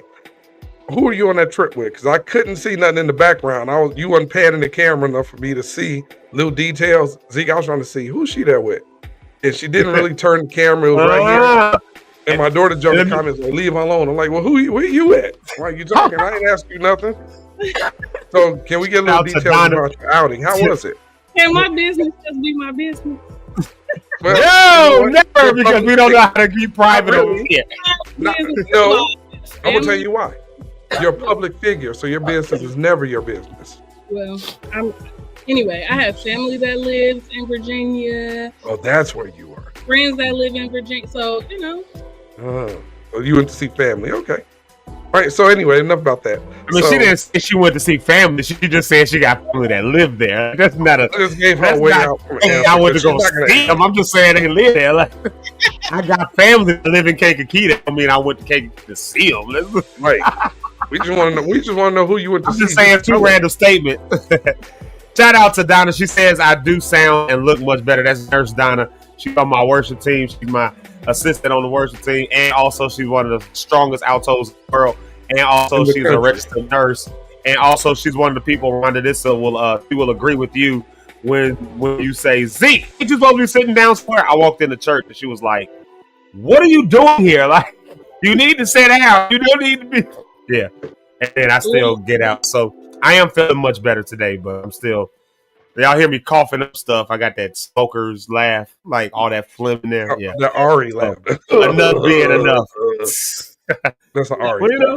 But it's all part of enough not being enough. That's really what it boils down to. When does enough actually become enough? So I was at church last night. I went to church last night against my wife's wishes. I was still being disobedient. And so I decided, like, during the service, because I ended up some kind of way running the sound. And I made a story. I was like, oh, I'll just make a story. Like, I ended up making I ain't supposed to be here, but I'm on sound. And then Rhonda hits me on the response like something along the lines of, what are you doing out? Ain't you supposed to be at home? And I was like, still being disobedient. I'm so sorry. Like, I don't know what to do. I don't know what. Our own show so that we could talk about how disobedient and hard-headed men are. That's going to be like the premise. Oh, wait a minute. Wait a minute. That could not be a topic. There's so much content already. Like, just for the last couple of days, we have abundance of content. So it's going to be great. Well, we can. So that's fine, and we can talk about. Never mind. I'll say that later. Oh, okay. We can talk about women and how women can be stubborn. Yeah. And they don't listen. I'm gonna turn my to wise counsel. This. See, I ain't gonna get me in trouble. No. Now, sometimes you all should not listen to us because it's stupid. Mm-hmm. But in some cases, we give good advice, and sometimes women will be like, "Nah, I'm gonna do it my way." Then it crumbles. It's like, according to who? According to y'all. There are men who agree with you. There's women that agree with me too. There are women that'll say, "Yeah, my guy told me something and I didn't listen, and he ended up being right. I didn't think he knew what he was talking about." What'd she say? Very seldomly. Very seldom. But it happens. Have you not been wrong and your guy told you something, you was like, nah, and then he was right, you was like, oh, should have listened. I've only dated idiots, unfortunately. Wow. Are you serious? You dated somebody who gave you good advice? You never... No, maybe a few times. See? Not like overwhelmingly great advice. No, I would. But you got some good advice. Once upon a time. There you go. Okay. Oh my God, she will come on my show if I ever. Yes, I do. I actually have the perfect episode. I'll talk to you offline. Oh. Okay, so when's enough of this or of that for you? I think, unfortunately, maybe fortunately, I do have I give people a lot of grace. A lot more grace than I should in a lot of situations. Why is that? Mainly in more so in romantic relationships and friendships. Do I give people like an abundance of grace? And it's funny that we're having this conversation because my friend and I were just talking about this last night. The older I get, the less grace that I give. And especially like with the way that I'm moving now with my podcast and like traveling for podcast stuff and meeting people and all of this stuff. Some people just they kind of like work their way out of a relationship or friendship with you. And I've just learned to like let those people go, right? I don't try to go back and retrieve them. I don't try to figure out why they left. I just let people go. And it's made my life substantially more peaceful. And so when people, this is a very cliche, but an old statement, but very true. When people show you who they are, believe them. Mm-hmm. and just let those people do whatever they need to do, because it could be called disrespectful if a person is trying to like cut you off, leave you, and be done with you, and you keep going back getting them. You're not respecting their wishes, right? They don't want to be a friend of yours. They don't want to be in your life. So let them go. So why do you think people do that? For abundance of different reasons. You grow apart from people, your life change, you start doing different things, and you know, your life just moves in a different way. That doesn't necessarily mean that you don't like them or you have some type of hatred or disdain for them. That's not always the case. Sometimes you just grow apart from people, and we just have to be mature enough to know, or like Rich says, mature enough to know when you hit your capacity. And that changes. It's, you know, you have capacity for different people, more capacity for some than others. But I'm learning, and I'm grateful that I'm learning, that when people are ready to go their way, just let them. It makes your life a lot more peaceful. Yeah, no, that's good right there. I like what Donna just said right here in response to the whole part of the conversation. She said, do we ever do self-introspection when we let people leave or when they leave, or do we just say it's all on them, you know? And I know that's a part where I fall into it. I do end up doing that self-introspection, and we tie this around to how enough doesn't end up being enough. Then I'll do self-introspection. I'll figure out everything wrong that I did. So I get like super apologetic, and then it becomes all of a sudden, like, oh my God, y'all, you know, I should have did this better. I should have did that. So then I start trying to go even harder just to prove that, you know, I'm really in it. When the reality is, it's like, no, this is something that was dissipated. This was something that needed to end. This was something that was, you know, maybe it just reached this season. So while I do feel like the self-introspection, I think that's healthy to do. I think you should do that because, you know, you can take lessons and learn. But I think sometimes I haven't done a good job. I'm just talking me personally. I can't speak for nobody else. But I think for me, I've done that. But then I end up in this position where I just take it all on me, like, this is all my fault. And then, you know, I'm depressed and mad at myself and look in the mirror. Why would you do this way? Why would you be this way? And why would you say that way? And why would you do? It doesn't need to be said that way. That's why you said it that way in the moment. Maybe you can go back and apologize, but that don't mean you have to rehash all the old stuff. Like, that don't mean you have to, you know, and that, you know, again, that's me. I know that everybody else does that. That's a me thing. Because, you know, there's other people on the other end of that spectrum where, you know, something dissipates and then they pass all the blame off on everybody, right? So, you know, that person was just jacked up. That person was just bad. That person just had a bad. So it was like, you was dating them. Like, you was best friends with them for a while, or you was working with them. You started that business with them. So, you know, like, you know, it's just, people are just who they are. Like you said, Rhonda, when people show you who they are, just believe them, you know, but also see where you were in that phase. But then for me, and I'm saying this again, for me, don't now take all the pressure on yourself and then try to go even harder because you're trying to overcorrect for things that maybe weren't even wrong to begin with. Because, you know, and that's, I don't really know where to go with that one, you know. Yeah, like your mom said, sometimes it's just time. It's not that we had a falling out. We don't dislike each other. It's just time. And I think people have a hard time accepting that it doesn't have to be this big blow up. It doesn't have to be, you said something wrong to me or you did something wrong to me. Sometimes life just takes you in two different directions. Yeah. It's not as close to you anymore. I can cheer you on. I can support you and all of that, but I don't have to be right next to you to do it. You don't have to be right next to do it. So are you saying some relationships are seasonal? For sure. Yeah. For sure. I will give a good example, and this is me being vulnerable because every time I come on the show, I tell my business just for Eric's sake. Yeah, don't stop this. I want you to go into that, but since Rich is backstage, I want to bring him to the stage with us. So here's the pass. But Rhonda, we're coming right back to you. I just want Rich on the stage while we do it, so we can judge together. So we get a chance to get lost in the conversation. We'd have to leave Rich waiting backstage. So there he is right there. Hey. Star Rich Holmes is with us today. Hey, Rhonda, what's cracking like it? It's all good. How you feeling, man? Good, man. I'm feeling a little bit better. Actually, let me say that I'm feeling a lot a bit better, but I'm not 100%. I know I'm not 100%. And so when y'all see me turn around coughing and stuff, y'all just got to forgive me for coughing all at these mics. But I'm much better than I was the last couple of days. I will say that much. I don't feel like a Mack truck punched me in the chest today. So that's the improvement. Glad to hear that. Eric, you good? Yeah. I am great. I'm just enthused to hear Rhonda's business. And Rhonda, I know you great. I just can't wait to hear your business, girl. Come on. We want to hear all your business. We can't wait to judge. We can't wait right. I got my drink, girl. Come on. This is legit like 3 older brothers with a little sister who just like, we want the little sister to do her thing, but we just poke fun and like take serious moments and poke fun. And be like, if y'all hate me, just say that. These are I don't hate you. These are my judge glasses. That's why I switched. I put these on our judges. Go ahead. Go ahead, Rhonda. We're listening. Okay.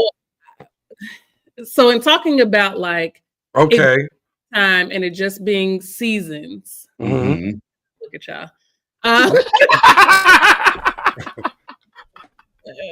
Yeah, go ahead. I'm sorry. I was most recently dating, and I think we've talked about this maybe in the very beginning when I first started being on. I really, really liked him. This man don't have no kids. He's like what? The same like age group as me, very, very attractive, all of these things. And he dumped me in March. Wow. And we had been talking dating, whatever you want to call it, since like October. And in March, he was just like, I just need to get my life together. I just have so much going on, blah, blah, blah. We stopped talking. I was really, really hurt. My feelings were really hurt. Well, I don't want to say really, but they were hurt. I don't want to put too much sauce on it because I was okay. But it did hurt my feelings because I really, really felt like we had a future. And so just last week, I get a call. Now, mind you, we have not talked. We never really got a chance to like talk out everything that happened and like how it made me feel and all of that stuff. So he had called like a couple of times in the meantime, between time, but I never answered the phone because I didn't have anything to say. Like once you said that you were done and you didn't want to continue, then that's it. Like, let's move on. And that has been hard for me too. Like letting people spin the block. Like, okay, you mistreated me, but people make mistakes and, giving all of this grace and excuse. And I wouldn't even say it's grace, giving people excuses who come back into my life. And so he called this week, very apologetic, tears and all of this, and like logged on to the live that I did with D last week and all of this stuff. Man, he locked in, huh? Where were you when we were talking? What if his reason was legitimate? I don't care. Wow. I do not care. Why not? You get to mess me over, and then you can come back and smooth it over. Okay. Like never happened. But would you rather him stay and mess you over? I'm sorry? And would you have preferred him to stay and mess you over, knowing he wasn't right? Like I said, you did what you did. You made your decision. Stay there. Like live in that, settle in that. Don't try to come back. And the way that he left was like, I asked him, because he said, I just need some space. I need some time. I'm trying to, get myself together and all of that. Okay, what does that look like? Okay. What does that look like? I was just going to ask that you asked that. Just can't just go off into the abyss. And then when you decide that you are ready to come back, then I'm supposed to just be there. That's not how it works, baby boy. Well, they give you a reason. That's I need to get myself together is too vague for me. What does that look like? What does that sound like? What does that feel like? And where do I fit in all of this? Because you don't. Exactly. Yes. But see, men are different than women. We handle stuff differently. Go ahead, Eric. You got it. And I'm not saying you're wrong. I'm not saying you're wrong. Right. And he handled what he needed to handle, and I moved on. You can't expect me to sit and wait for you. I don't think that that's fair, especially when I don't know what's going to happen next. But did he say sit and wait? He never said that. Exactly. So why is it when you come back, then you feel like I'm just supposed to be like, oh my God, welcome back? No. The reason I said that because you said, don't expect me to sit and wait. Right. He never said that. He didn't say that. So if you would have sat and wait, that would have been on you, right? Correct. But the conversation that we had this week, like, well, I just don't understand. Like, you know, I had stuff to do and all of that. That's fine. You had to take care of yourself. Continue to do that. I'm now choosing to move on. Okay. So that's great. If you made that choice. and wait around. Because when we were together, I say like, why y'all never like support Rhonda on the Rocks? Like he has another friend that has a podcast, always posting her stuff. When I would go live, never see his name in the comments, none of that. But now all of a sudden, your name is in the comments. You calling me to tell me what I talked about. Brother. So Rhonda, could it be that he really was trying to get himself together and preparing himself for you? And understanding, I spent time with Rhonda. I understand now what Rhonda wants. And all you're getting, you got to get to understand. For men, a lot of times, we got to get that understanding of what type of woman this is. Let me go back and recalibrate, get myself together so I can present myself better. And be the best for her. He wasn't in your podcast, but then this week he's in your podcast. So obviously he might have made a step. Now I don't know this brother from Adam and Eve. I don't know what this whole thing is. I'm just you said and you won't. And you won't. I'm just thinking like, what if he was telling the truth? Like I had to get myself together. You don't see that? I do feel like he genuinely needed to get himself together. This is 6 months later. Okay. We've been dating for 6 months. At the 6 month mark, you like, you know what? I got to stop right here and get myself together. That's fine. Go ahead and get yourself together for whatever you need to do for you. You're getting yourself together. Don't get yourself together for me. See you. Wow. But here's the thing. Now, let me know something. I'm actually go with Rhonda on this one, y'all. And I'm gonna tell you why, because I understand both sides of it. Because as the person who was that guy, not with Rhonda, y'all. Now we know what that guy with Rhonda. Rhonda, that's my little sis. That's my little sis. Rhonda ain't got dated. That's been my sister since I know her. But no, I've been that guy before, where in dating someone, and like Rich said, because I agree 100% what Eric said, which is that it's like, okay, like as a dude, it's like, okay, I need to go and get some stuff together. Like I see what I want. I see what I want in you. I see what's it. But I know that I'm not in a position or a place where I can do that. And if I worry about dating and stuff right now, I never get to that place. I got to go get me together. However, I also agree 100% with Rhonda. I think both things are true, because who am I? Who are me to expect somebody to wait on me to get myself together if that life doesn't go on? He didn't know. Well, I would say he came back, you know, and now he's back. And Rhonda's basically saying no. So, like, but I came back. If I'm taking extra steps to show you, now it's going to be up to Rhonda to still be like, no. Yeah, that's what she's doing. Though. She's saying no. Rhonda, and he continues to be consistent with Rhonda. But if Rhonda's but if she's already made a decision like, yo, you ain't getting it, that's going to be up to man to say, do I still want to continue in that? And it depends on him, because if you really want that woman, you're going to continue to try to get that woman. And if that woman just immediately just get out my face, I got a knife, I'm about to stab you, something like that. Then, don't turn into a stalker like that. Yeah, because it does take a minute to accept it. Because that's how men's brains work. Like in our mind, it's like you set up what you see in the life and all that, and it's like, okay, I know this one is gonna fit into that, but I see kind of what she's gonna need and da. So it's gonna make me have to. So let me step back, work on this. Let me, you know, like my mom sitting here, you know, like he. Felt like maybe he wasn't at your level in some areas. And I don't know if that necessarily means, you know, because it means different things for many different people. Because you can be, it's not always a financial thing. I know that's the first thing a lot of people going to think. He thought he wasn't up this level and you'll think financially. It may not even be that. It may be she needs this emotionally, and emotionally, I cannot offer that right now because I'm working. But the thing is, like I said, you know, like I had to learn this in a couple times in my life to accept the fact that sometimes you walk away to get yourself together, and that is what we call in the gambling world a gamble. Like this, it's a gamble. Like maybe she'll be there and be accepting of it. Maybe she won't. But you know, you can keep pursuing and keep trying. You can keep reaching out. You can show her that you changed. But at some point, enough is enough.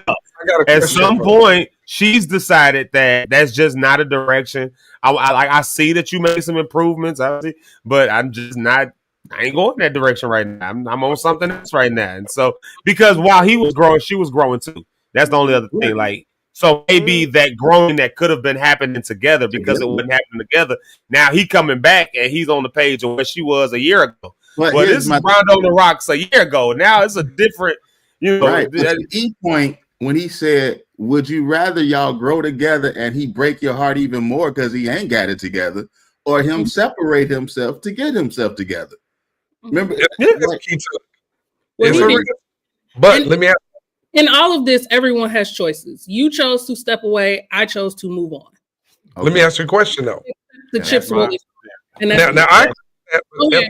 At the same time, I don't know this guy, but at the same time, could it be that you as Rhonda have said, I'm ready for that guy that's for me. God said to me, how do you know he's not correct? God didn't take him away and correct him in the areas he needed to be corrected to be that guy for you.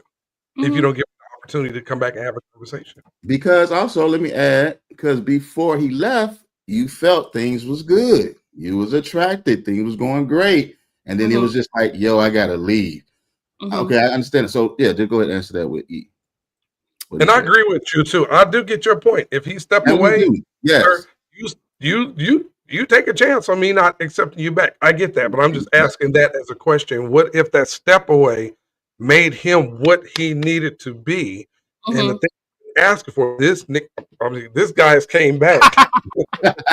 He's came back on everything. If you had a list of 1 to 10, he's now doing 1 to 20, and he from here for you. Can you look and say, maybe I can? I ain't saying we go commit. Maybe we can go out to eat and have a conversation. Or is opening that up going to be too rough on you? I hear you, but there is for me, there isn't any trust there. Okay. Like I don't trust that when things get rough in your life or otherwise, that you're not going to then say, I got to go back and get myself together again. Now, okay, I get that. Yeah. You haven't shown it's me. Risky. Maybe I haven't given you enough grace to show me, but I just am not in that place anymore. The amount of times that I have let a man apologize his way back into my life and I've done this and done that, it has been detrimental for me. Like it hasn't. And so in this season of my life, it just ain't no get backs. It's just not. Like enough is enough. Like enough is enough. Boundary for me. Like once it's over, especially because I've given you grace. I've talked to you. What does this look like? What does this sound like? What does this feel like? Because if he would have said like, and I know you can't necessarily put a number or on it or whatever. If he would have said like, here are the things that I feel like I need to do to be better. Here are the things like, talk me through some of it. And I know that that's hard because you're a man and, men don't do this, that, and the third. That ain't got nothing to do with me. If I'm laying it out for you, to me, like communicate. Tell me what it is. If you want me to just completely leave you alone, say that. But you can't tell me, I need to get myself together. And then next week you calling. What do you want? Yeah. What do you want next week? Yeah. Then you just texting me randomly or like, brother, no, sir. You're not going to continue to hear from me. If you're going to step away, then step away fully and be done. Yeah, he's trying to make you a pocket girl. We ain't got time to be a pocket girl no more. We done with that. I'm trying to test the water. Let me test the temperature. Let me see if Rhonda's still mad. Let me see if she'll answer the phone. Let me see if she'll respond to the text. No, sir. No, hard line for me. Yeah. No. I like what Jamila said here in response to all that. There's a way to do the separation. I think that really, this is really actually a healthy conversation right here because what we're seeing right now, if I'm looking at it from pulling back a little bit, just listening, we're seeing the difference in how men think about stuff and how women think about the stuff. And oftentimes I think we've all probably been down this road because I know I've been down this road before. I'm like, no, I need to pull away. Give me a minute to go and turn this ship around and figure something out, like and da. But I knew the risk and the gamble with that, and I lost some good ones in that mode, And it just was what it was. It didn't stop the fact that I did need to step away. I didn't have time to date. I didn't have time to think about it. I needed to step away, figure some stuff out. That thing was true, but was also true was that it was a gamble because while I was growing, she was growing, and we weren't growing together. And sometimes, like my mama said, time just makes the stuff just makes you just grow apart as opposed to growing together. So now we come back, and who I was a year ago ain't who I am today. Who she was a year ago ain't who she is today. So now two different people have just met each other, and it's like now maybe it doesn't work. But I like what Jamaica said. There's a way to do the separation. It's the end goal, like the communication thing. But I know that's where I always failed that test. I did not communicate well. I'm not gonna say it. I'm not gonna. No, I ain't gonna tell. I'm just gonna tell you I'll be back. But I'm not gonna. Yeah, because maybe we're embarrassed or maybe we're whatever. But society, like we gotta overcome. I think those things because here's to bring it back around to the when is enough topic. I think a lot of times we do that because everybody's trying to protect their own interests. They're trying to protect their own well-being. They're trying to protect their own self-interest. They're just, we're trying to protect our own peace, even especially in relationships and things like that. But in the midst of trying to do that, who are we kind of like hurting along the way? That's that introspection I think that Don was talking about. Because though his intention may have been, I'm going to get we had an episode 2 weeks ago, intention versus impact.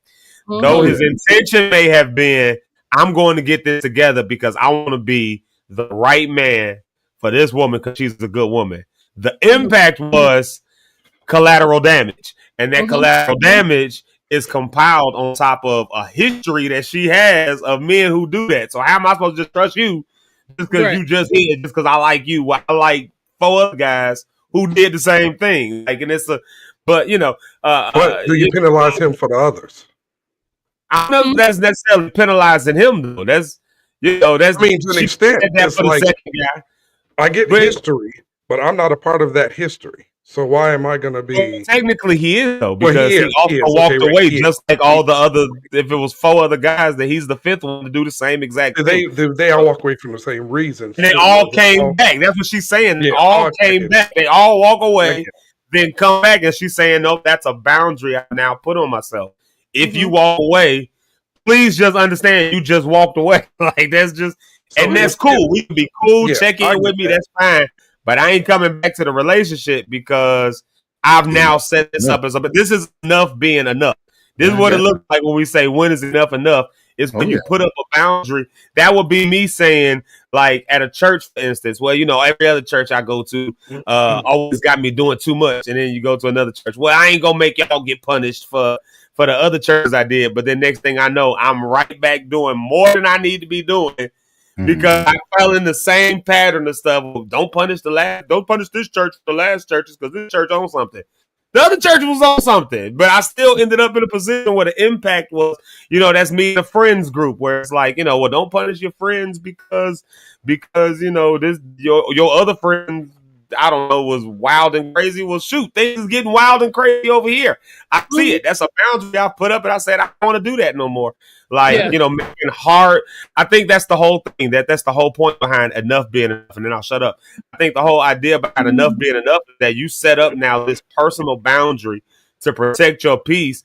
And regardless of what anything else looks like, whether good, bad, that boundary is just hard. It's static. It is what it is. And, I think Rhonda's doing something that I've struggled to do. She did something in that situation that I struggle to do. I'll put up a boundary and break that boundary down because I give grace. And I know you need the help. Let me come in here and help you out. Let me do that. And then what ends up happening? I'm coming home. My wife got to deal with me being sick and being all out of breath and taking care of me because I was out doing the most because I said I wasn't going to do that no more. But I ain't gonna punish y'all for me. But here I am, that 5 days into an illness that should have been recovered within 2 days' time. Like, you know what I'm saying? More than anything, like it is something that I've recognized in myself. It's not even about the guys. This is something I've recognized in myself. Why do I allow? They only come back because I allow it. They could not come back if I did not allow them to. True. So I have to look at myself and do that introspection, like. The nurse on here said, I had to look inside myself and say, why do you continue to do this? It never works out. It's never good. You always end up worse off than you were before because you cannot set boundaries. And you can set them, but you don't hold them. And so at this season of my life, like I said, if he the sacrificial lamb, that's just too damn bad. I don't know what to say other than, hey, I'm sorry that it didn't work out, but now this is a boundary. Thank you for the time that we had. If anything, it restored my hope and love again. And, you know, I wish you well. Of course, my mother has that's my enough is enough story. I know it's very long. I've talked for the last. No, because it's really good. Like I said, you figured out how to put a boundary. Because, like, when you think about a relationship and trying to date, and I know you in that phase where you're ready to get married, have kids, do all that. Like, you ready to get life moving on that level, which is why you've always been so vulnerable about it. That's why I put you on a date and all that stuff, because you've been vulnerable about that. But, like, so for something that major, for you to have a boundary and then say, wait, I like this guy. He's attractive. We the same age group. We vibed well, all of that. But my boundary is nonetheless my boundary. I don't care how good the 3-point shot was. Your foot was over the boundary line. You were out of bounds. And so I don't care, Steph Curry, that was nothing but net from the half court line, XYZ. But because your foot crossed the boundary, it don't count. I don't care how remarkable it looks. It can go on Sports Center tomorrow. But the points don't count because it was over the bounds.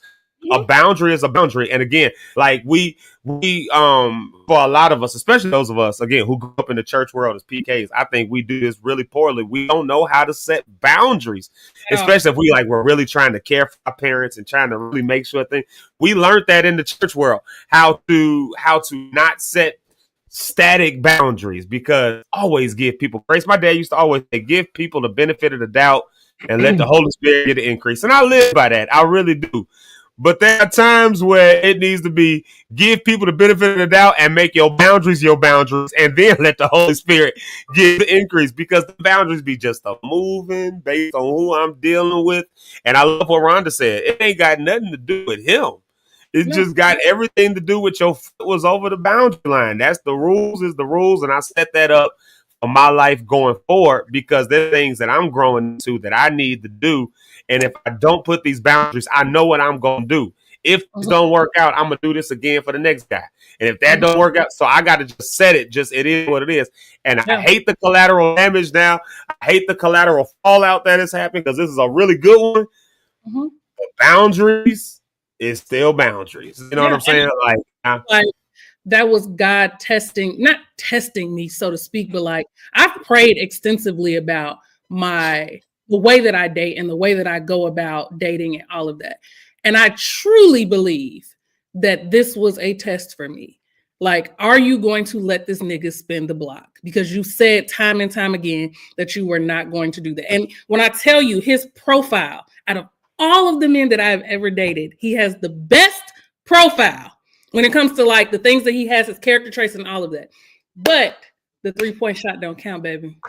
You out of bounds. You out of bounds. And that's that. And that just, and it just comes with the territory, like it comes with the territory. But like I said, we do that so often, like those of us, and I know everybody on this podcast, I know all the hosts on this podcast, so I ain't gonna take all the brunt for boundaries that be moving. I would say that I think that, let me see, I would say Rich is probably the one I know with the strongest boundaries. Rhonda, you picking that up. Rich has pretty good boundaries. Rich is a really good job of boundaries.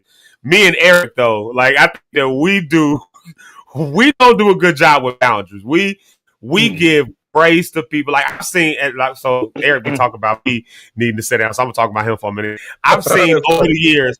I mean, I really mean this sincerely. I've seen over the, and I'm talking about him, but I'm actually giving him praise. But at the same time, like let everybody that's watching know, stop using this man. Stop using him up. Because like even with the thing that's coming up, right? A thing that's coming up that we're gonna be doing somewhere down the line. I ain't gonna tell y'all what thing it is, but the thing will not exist if Eric Rideout ain't in the midst of it. Here's the problem. This ain't Eric Rideout's thing. This ain't Eric Rideout didn't ask for this. He didn't bring it. He didn't say let's do this. He didn't go approaching nobody. Somebody hit him up and then put all the weight on his shoulders, and then he went and did it. I've seen him over the years do that so many times. And then the crazy part that always gets me upset, this is how I know this like my big brother, because I be getting legit pissed off with people.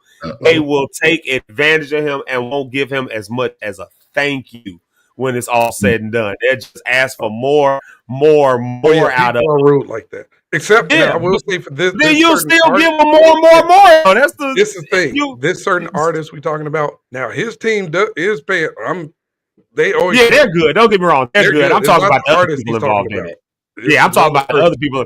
It's And an you know how I entity. feel about that. Y'all heard my phrase. Tell them they can S my B through my D. Like It's an entity that could do No, way that's more. Might be. S my B through it. Suck my balls through my draws. That's what I told them. That like, and I said it that way because I wanted it to stick. Like I wanted it to stick. That's why I said it that way. Because they put no, because we got it on camera. I know. I take the preachers off the camera for a minute.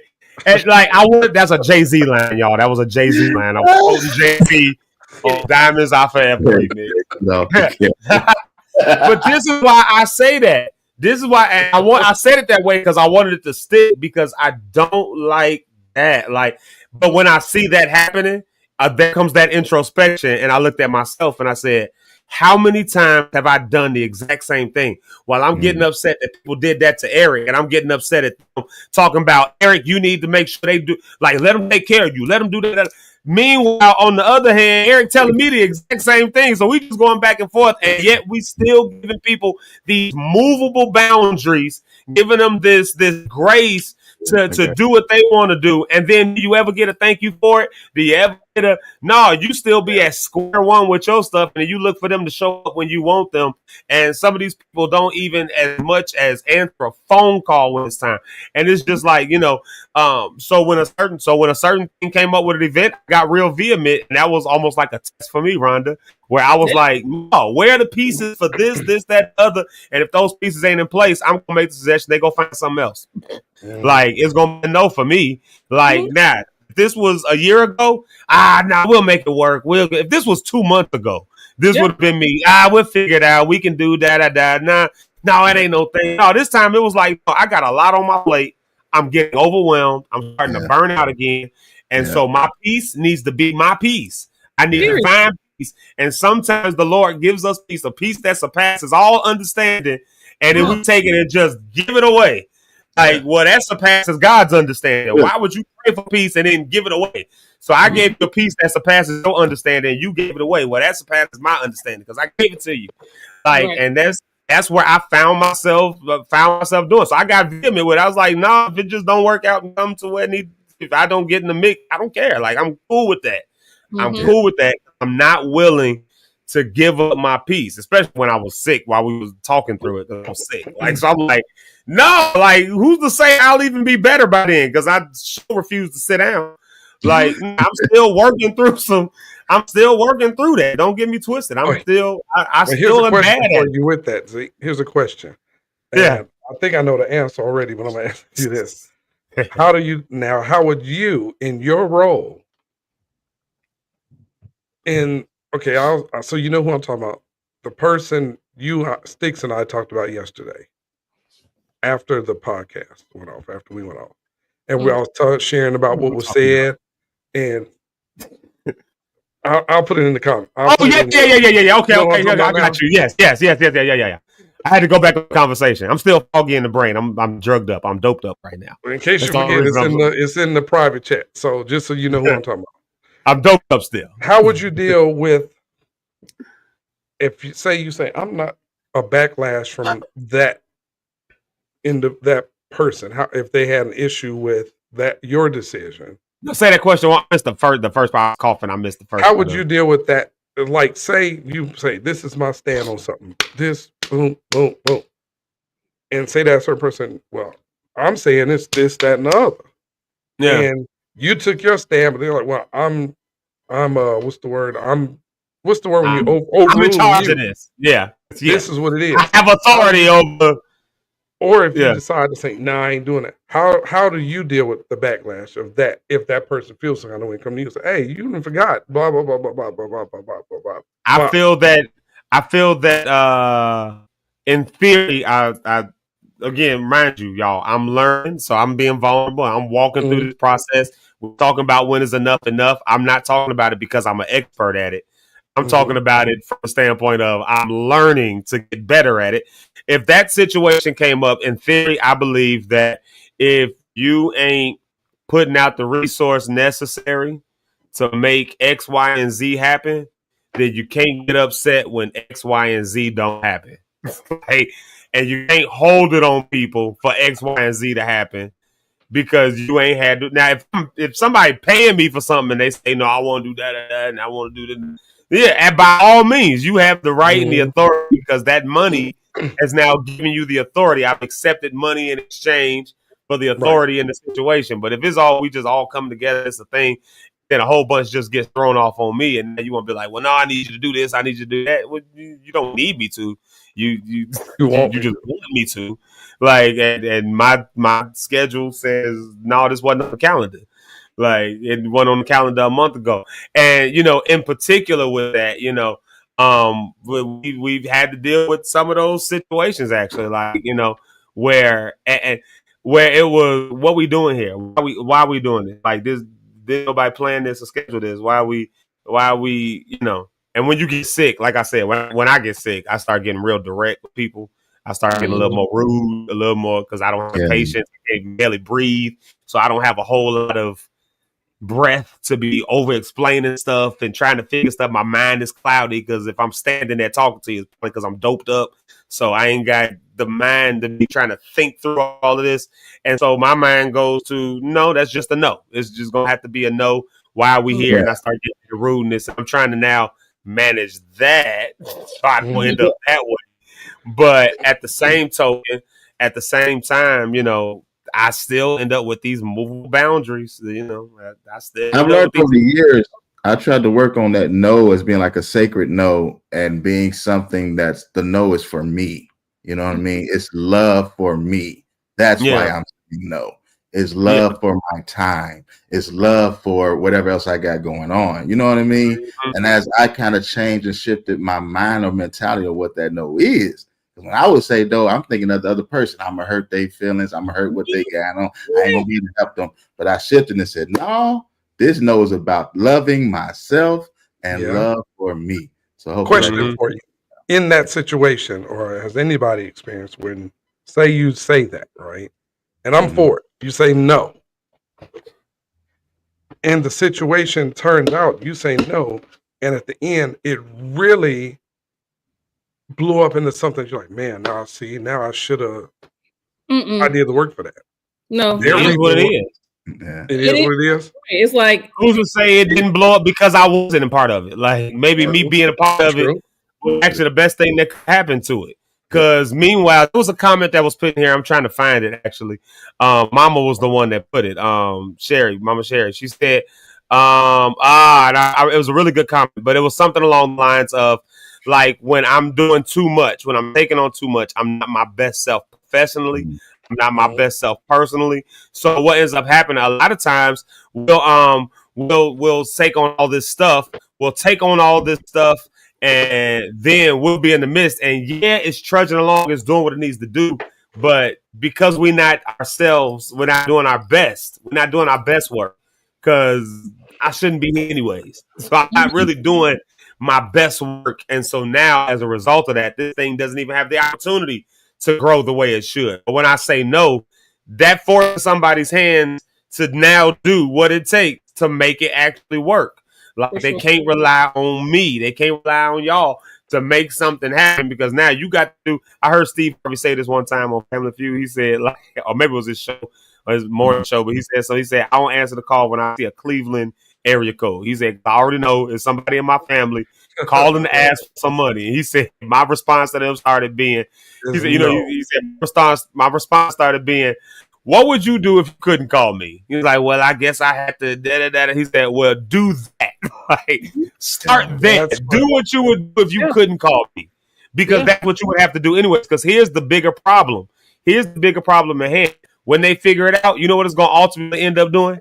Costing them, which is probably what makes it blow up. Because the person who got paid can now use that money that they were paid to put their effort and time professionally into making it grow versus trying to partner along or ask somebody for a favor, volunteer, versus trying to do that, which doesn't net you the best results. And so now here's the problem I have. If you was going to end up having to pay somebody anyways, then what the did you come to me on some free stuff for and ask me to do all this additional extra work? If I said no, you was going to go pay somebody anyways. You didn't even approach me from that standpoint. You approached me from, hey, bro, I need a favor real quick. Can you, hey, man, can I get the, hey, man, can I do the, and if we would have said no, then you was going to go and pay somebody because you showed me that's what you did. And that's why it blew up. Wonderful. Like, but that almost makes me say, all right, don't approach me no more and ask me for nothing else because I see what you own. Like, you know, and I'm not knocking partnerships. I'm not knocking friendships. Like, you know, because full transparency moment, I ain't paying none of these people that's on the stage, y'all. That's all here. And get up every day. I know we can't. Cut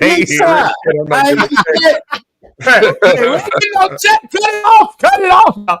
But like, you know, so but like I said, there's boundaries to that though. There's limits, and like I don't mind like partnering alongside people. I don't mind. I've tried to do that with a ton of people. I swear, because I'm always seeing the bigger vision ahead. I'm always like, no, you bring your camera out. I got my such and such. We can rise up, and then you got a voice over here, and then you over here. You know how to put people together, and you know how to work social. Man, okay, bet. None of us got no money. All of us need what everybody else got. Let's partner. The rising tide's gonna lift all the boats. Boom, boom, boom.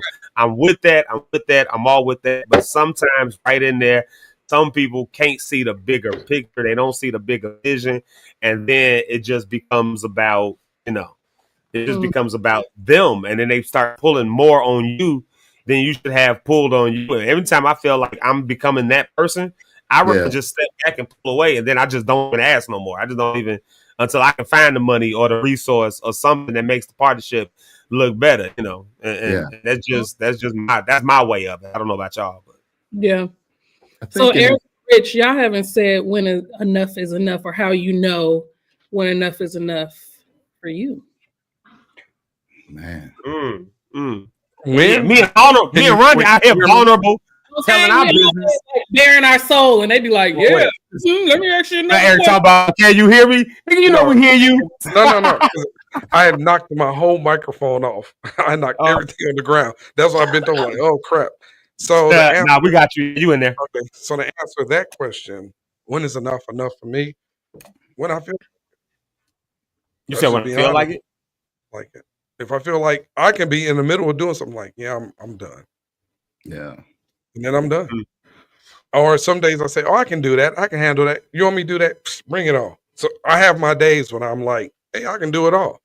Then I have my days like, yeah, I don't want to. But do you feel like you have very clear boundaries? Like people with some people, yeah.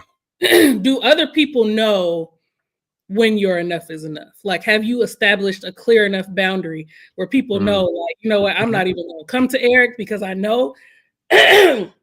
Some people, yeah. Some people have that. Some people will tell you that. They're like, I didn't bother you because I already knew. Just like the person I told Zeke on the side conversation this morning about this individual called me yesterday and said, you know what?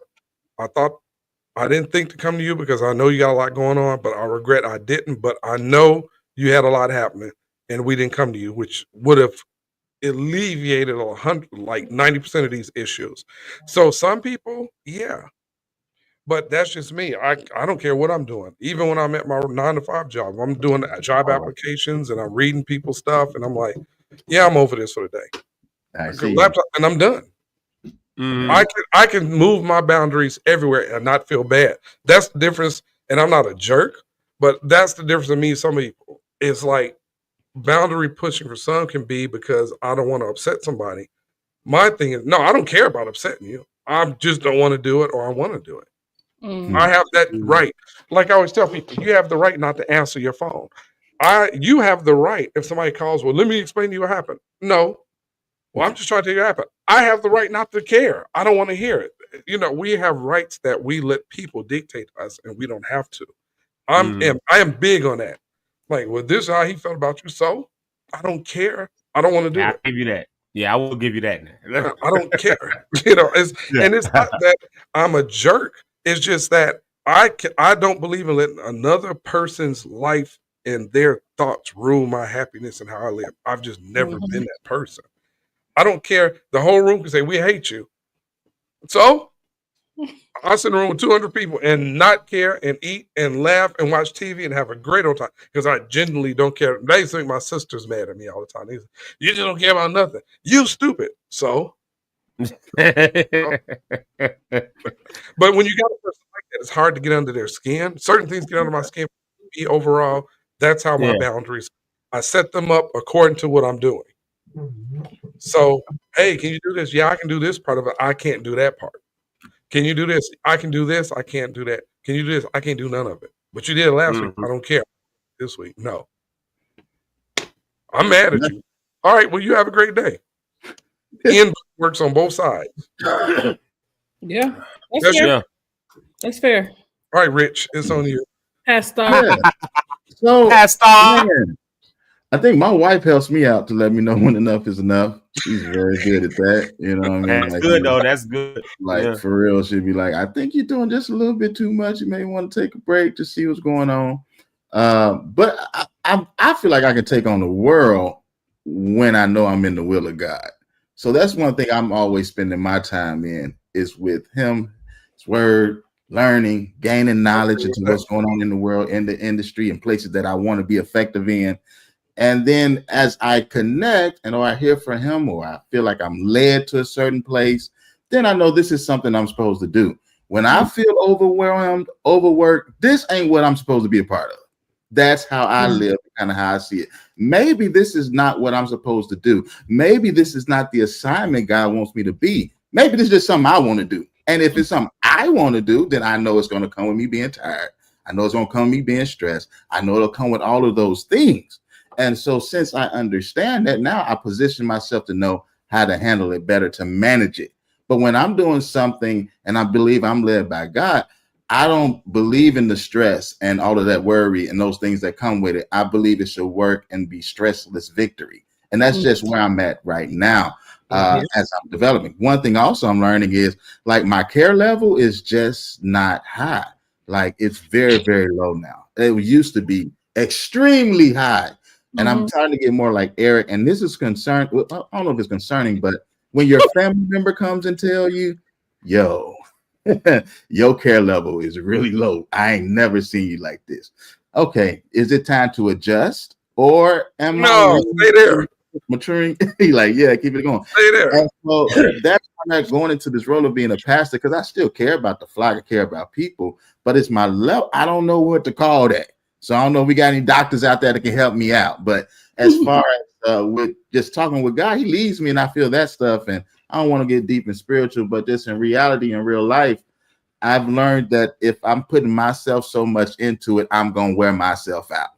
And if it's not something God is leading me to, because I'm relying on his strength to help me endure until my change comes. So, yeah, that's how I deal with it. What do you do when you hit those Gethsemane garden moments? You're in the will of God, completely in the will of God. Yeah. And yet it is a stressful situation. Will of God or not, it's stressful. What do you do when it's the Paul and Silas moment? It's will of God, but you in jail. What do you do when it's so there are those stressful moments? What do you do in those stressful moments when you are completely in the will of God? I'm going to say that in a audible sense. Yeah. What do I do now that I'm in where I know God told me do this, do that, go here, go there, and now approach this point of, is it too much? Because like you said, the family member comes, or your wife, I mean, be like, hey, babe, because Sticks is like, I will say, yeah, I'm going to do that. She be like, I ain't with that. I don't think you should do that. And of course, I'm disobedient. And I'd be, I'm gonna go over there. I'm gonna go here. I'm gonna go take that on. Now I'm about to go and do that. Now I'm gonna show up to this show. Now I'm gonna show up to that. And it's like I know that I need to be doing stuff, but also I've got someone behind me saying, you maybe need to check this out.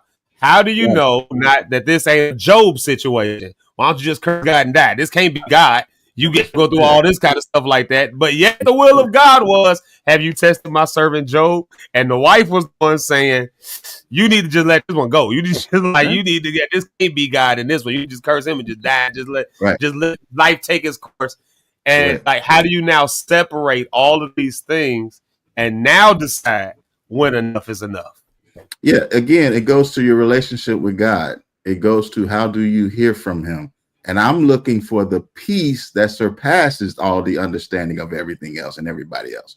So where that may come from in a conversation with close friends, in a conversation with a mentor, in a conversation of spiritual guidance. If I'm looking for the God sense in the conversation that's happening, so it can help me to make better decision on where it is I need to go. But I'm going back just like Jesus did. He had to go pray. And then he came back again. The people was there, and he said, I got to go a little farther because y'all still ain't got it, and I got to get this together. He went a little further away from them to pray. I'm at a stressful moment, and y'all giving me all this advice and things like that. And some advice that people may give you may not be what you need to listen to right now. You may just need to find yourself in tune with him, whatever it is to get you close to him, to get you honed in and just sit down and relax so you can get a good understanding of what's going on to make a decision. So for me, it's always going back to the Father, bro, whether that's a fast, whether that's whatever it needs to be to get distractions. I might have heard the words, listen to what everybody had to say, but now I got to land on this. And I believe God is leading me here. And no matter whoever is in my way, you have to be strong enough to say, that was God. I'm believing that. I'm going to stand on it, whether it goes right or it goes wrong, whether you're with me or you're not. And that's important for me with my wife, having a partner to understand that, because I'm not going to put it on God's name if I don't think it's on God's name. Yeah. But if I say like, yo, I believe God has told me this, she like, all right, let's do it. I'm with you. Whether she feeling like she gonna come back and say, now you got this going on. You got this. I know, but I really feel God is leading me this way. Let me plan. Let me get my structures all together. I can make this an easy transition. We can make it work, but it's going to cause stress because now I got to pick up Richard and now you ain't going to be it. Babe, I need you to help me out right here for the next 3 months. Let's try it out and see what's going on. So that's kind of how it goes in reality, make things happen. I don't know if that's helping out. Yeah, like the reality of stress is natural. It's going to happen because that's just growing pains. It's just what it is. Sometimes you're growing into the pulling of the stretching. Everybody wants the territory enlarged. Everybody wants the faith increased, but the process of that ain't pretty. It ain't beautiful. But then when you know that that's what you're on, when you know that's the page that you're on, God enlarge my territory. God increase my faith. God do this. God do, and you know that's the page you on. Let me just go ahead. For me, it was I can do a lot of things. Just go out and just do it. I started spending more time, like I said, in tune with myself, with God, to figure out what is it that I'm great at? What is it that I can be impactful in? And I spent all the time with that. So now when I go into those arenas, I kind of know what I want to do. I kind of know where I want to be at. I kind of feel like this is what I can do. You know what I mean? Versus just getting there and I'm like, I'm here, but I don't know quite. Well, God, what you want me to do now? No, have a plan, have a strategy. If you spent time with them before, here, share all that. So now it's time to come out. It's time to go. It's time to move. It's time to make your way prosperous now. You don't have to wait on God to make you prosperous. No, he said, I'll give you the power to make your own way prosperous. So now that he gave me the instructions, let me go ahead and do it. And I know we ain't talking about prosperous, but anyway, I don't know how I got on it, but enough is enough. You know what I mean? And I've just learned how to understand things even better to push me to where I need to go. And understanding people, I think, is a big thing. So now people kind of show me who they are, like you were saying, Rhonda. All right, I know where you at, so their boundary is going to be this. All right, but I still got love for you, respect, but I know this is what you do. I know this is who you are, so we're going to be cool right here. And so on and so forth. Rich, that's a good point. Before we go, that's a really good point that you brought, because that's something that I do every night. Man, look, this is right here next to the bed. And I pray about stuff. I stick it in here. I put scriptures to what I'm trying to do and see if it fits for me, because where I am in my walk right now. Okay, because I have an opportunity right now. My cousin just sent me something, and he's like, "Cuz, this is a big one. Most people do it." He's a producer. He produced When Jesus Said Yeah. That's on Beyonce and them sing. When Jesus said yeah, nobody can stand no. And he just sent me this. You see who he with now, Zeke? Is that Stevie Wonder? Yeah. He said, man, I'm The doing question something. is, can he see who he is? And he was like, cuz, you need to come out here for this and other. And it's a great thing that my cousin is doing. But I said that to say how God will put people. Oh, God, I just thought about what you said. I just got it. I got to turn the screen off. I'll be back. Yep, I'll be back as well. Rhonda, you're on your own right now. No, hey. You can go ahead and end the show. Zeke, cue the music. Let's do the round table. Multiple choice driven. You live and die. I got a message for you. Choose. I'm done. I can get me on that one. Just love you. He gave us all for you. Give you all for him. Yep, say them all. I'm done for the day. Y'all have a great day. That was a great day today. That was it there, Doc. That was it. Now, that was bonus. I'm sorry. I'm sorry, Mr. Morris. I should have said that. That was like one of those like inner thoughts that you don't intend to say, but it just like comes out because the way that you said it was like, no one can. Rhonda was trying to hold it. I'm sorry. No, I didn't catch it till after the fact. That you said it. Wait, did you just say that? That's it. That was one of the James Fortune moments when he told Jesse Jackson, "Never heard of him." Like, no, that's the on television, y'all, on TV. James Fortune about Jesse Jackson. He's such a great guy. He's so da. Never heard of him. Like, oh my God, I can't believe that's one of them. Yep. That's a bad. That was disrespectful. I'm sorry, Mr. Morris. I know Stephen Morris. That's his name. I'm sorry. Yeah. He is the greatest of all time, by the way. Yes. He's the greatest of all time. Oh, man. I think Stevie Wonder is an amazing artist. He's awesome. He's actually. Oh no, Stevie Wonder is absolutely the greatest of all time. I don't think his name comes up enough when we talk about the greatest of all time. People be like, "Is it Michael and Prince?" I'll be like, "Ain't nobody mentioned it." Stevie, like Stevie guy, still to this day, he outlived Michael, Prince, all of them. He was out before them, remained after them. He's still touring. He's still like, you can't go through. I don't think you can go through a week without hearing at least 2 Stevie Wonder songs. Yeah. Like, he hasn't seen as much as Mike and Prince have, but he definitely is the GOAT. What you mean? Okay, on that note, go ahead and cue the music, Zeke. I'm gonna go ahead and do my round table. I'm ready. And turn your camera off, Rhonda, too. There, we gonna all be the same because that was crossing the line again. Ah, Jesus! So. I'm choking. Oh God! I need my medicine. Go ahead. Yeah, one of the greatest ones we've ever seen, bro. He's one of the greatest ones we ever seen. He's dope. Oh Jesus! It's like, man. Oh God! I think we were. Yeah.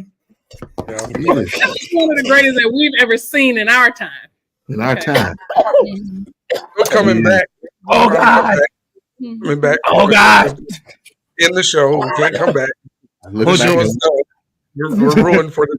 Right. Well, y'all, thank y'all so much for Zeke Live in the Morning for the run that we've had. We've had a good run with this show. It was it's been a great show. If we get a record label call from somebody, woo! My goodness. Oh man. Okay. All right. We back. Let's see. So I don't know. Like, we're talking about we wrap it up now because the show is done. But enough is enough in this instance right now. Put on my hat. So nobody. Let me take my name off. You got me that time, y'all. Yeah, that one was just wildly hilarious. That was wild. Jamaica said somebody get Zeke some milk. No, my sinuses are going. I can't have milk. It's bad for you. Ooh, my God. Y'all, this has been a very enlightening conversation. Hope you know when enough is enough, guys. I think we can call it here that enough is enough. Like before we go, Let me ask you first. Let me ask you this question. E, are we announcing or not? We not just yet. You know what? We got to wait till tomorrow. Yeah, it's gonna be to tomorrow for sure because we have a meeting in a little bit. Got you. Okay. They were on a different time zone. He said, "I'll let you know by the time the show's off at 10," but they're on that. He's 2 hours behind me. So he ain't thought about that when he said it. So tomorrow. That's all good. 1390 already running the flyer though. Without asking. That's crazy. Are you serious? Flyer already? Yep, they put it out 3 days ago before it was even approved. So. Are you serious? Shout out to 1390. Love y'all. They gotta be the first, bro. They gotta be the first. Gotta be the first. 1390. You be quiet after what you just said. Y'all know who I miss? You and I miss. You said we're done for the day. Y'all guys. Y'all are done for the day. Y'all. That Rhonda character is something else, I tell you. Rich, I was trying to take my name off the screen, put nobody and put a whole different face. No parts, nothing else gonna happen. You know what I heard though? I heard that he's actually like one of the greatest senses of humor in all the music game. Like Stevie Wonder story. I want to hear it before we go. Yeah, I want to hear it, and then we're gonna do our round table. I want to hear a Stevie Wonder story. We get in the elevator on the boat, and he gets in the elevator. Him and his crew in front of me, and dude does this. He had on his glasses, and he picked up his phone. He's like this. I'm looking out the corner, I'm like, and then somebody got about here, hey, such and such. He's doing this. He laughing and scrolling, going through his phone, and like this is what we talk. We ain't talking this. We talking. He's both thumbs on the phone, doing like, who are you talking? What you doing? He knows what he's doing. But what I was told is he can see a little bit. He's legally blind. Yeah.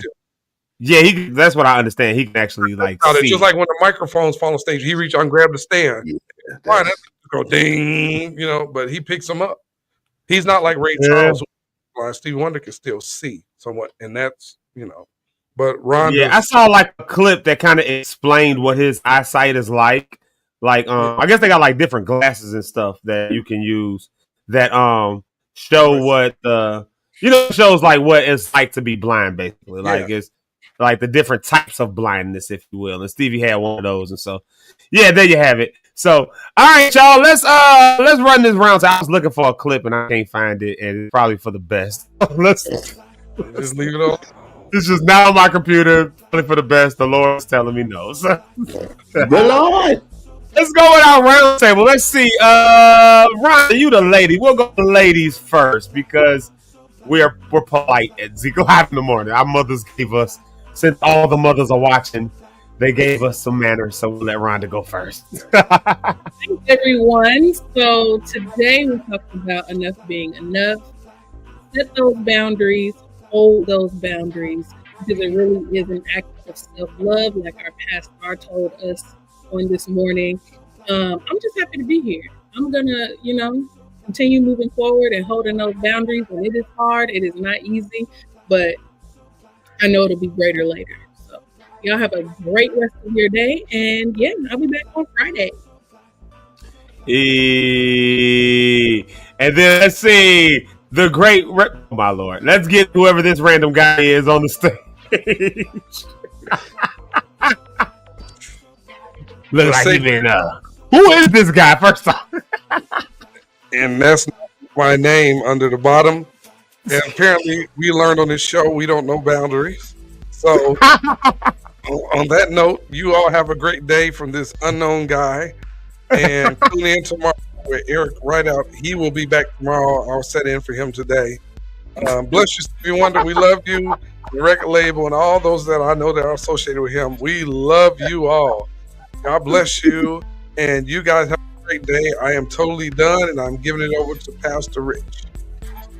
Hey, Pastor Rich Holmes. Hey, to all my business partners at WonderWorks, I want to say we love Stevie Wonder. Okay, he is amazing. We love him, and thank God for everything that he's done for our community. Oh, he's awesome. Yes, he is. Hey, listen, I had a what's the thing you start off in the morning? That devotion. There we go. That I did this morning. He was dealing with boundaries, and there was a prayer in here. And before I just say something, I'm gonna just read this prayer today. All right. So it says this: may we find the courage to honor our boundaries, recognizing that within them lies the essence of our true selves. Let us be mindful of the sacred space we create when we choose to nurture ourselves first, enabling us to give and love more authentically. May we walk forward with clarity and purpose, embracing the beauty of balance in our lives. And as we have this space, may we carry the light of compassion and understanding both for ourselves and for others into the entire world. Hey, listen, I'm AP Rich. Life is choice driven. You will live and die by the choices you choose to make. I got it here for you. Choose life. In Jesus' name, amen. Amen. Thank you so much, Pastor Rich Holmes. We appreciate that.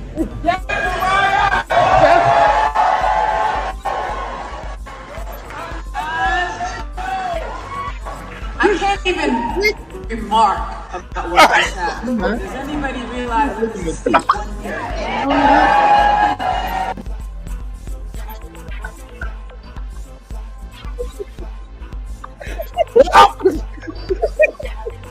I've officially become the most disrespectful person on the internet. No, the one where he was shooting the basketball is my favorite. Let me stop. I got to meet him one day. I've got to meet him one day. He gonna have something to say to me. He gonna be mad at me. Stevie, I love you. I really do. Stevie really is like one of my favorite artists of all time. Like, he is the GOAT to me. Like, I love y'all so much. I love y'all so much. Stevie is the GOAT. That's it. He is amazing. We thank God for Stevie, man.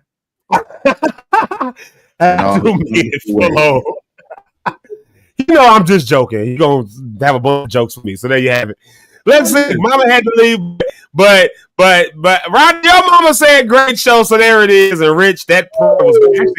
I love that prayer, Rich, that you just did today from that devotional. That was good. Yeah. That my boundaries.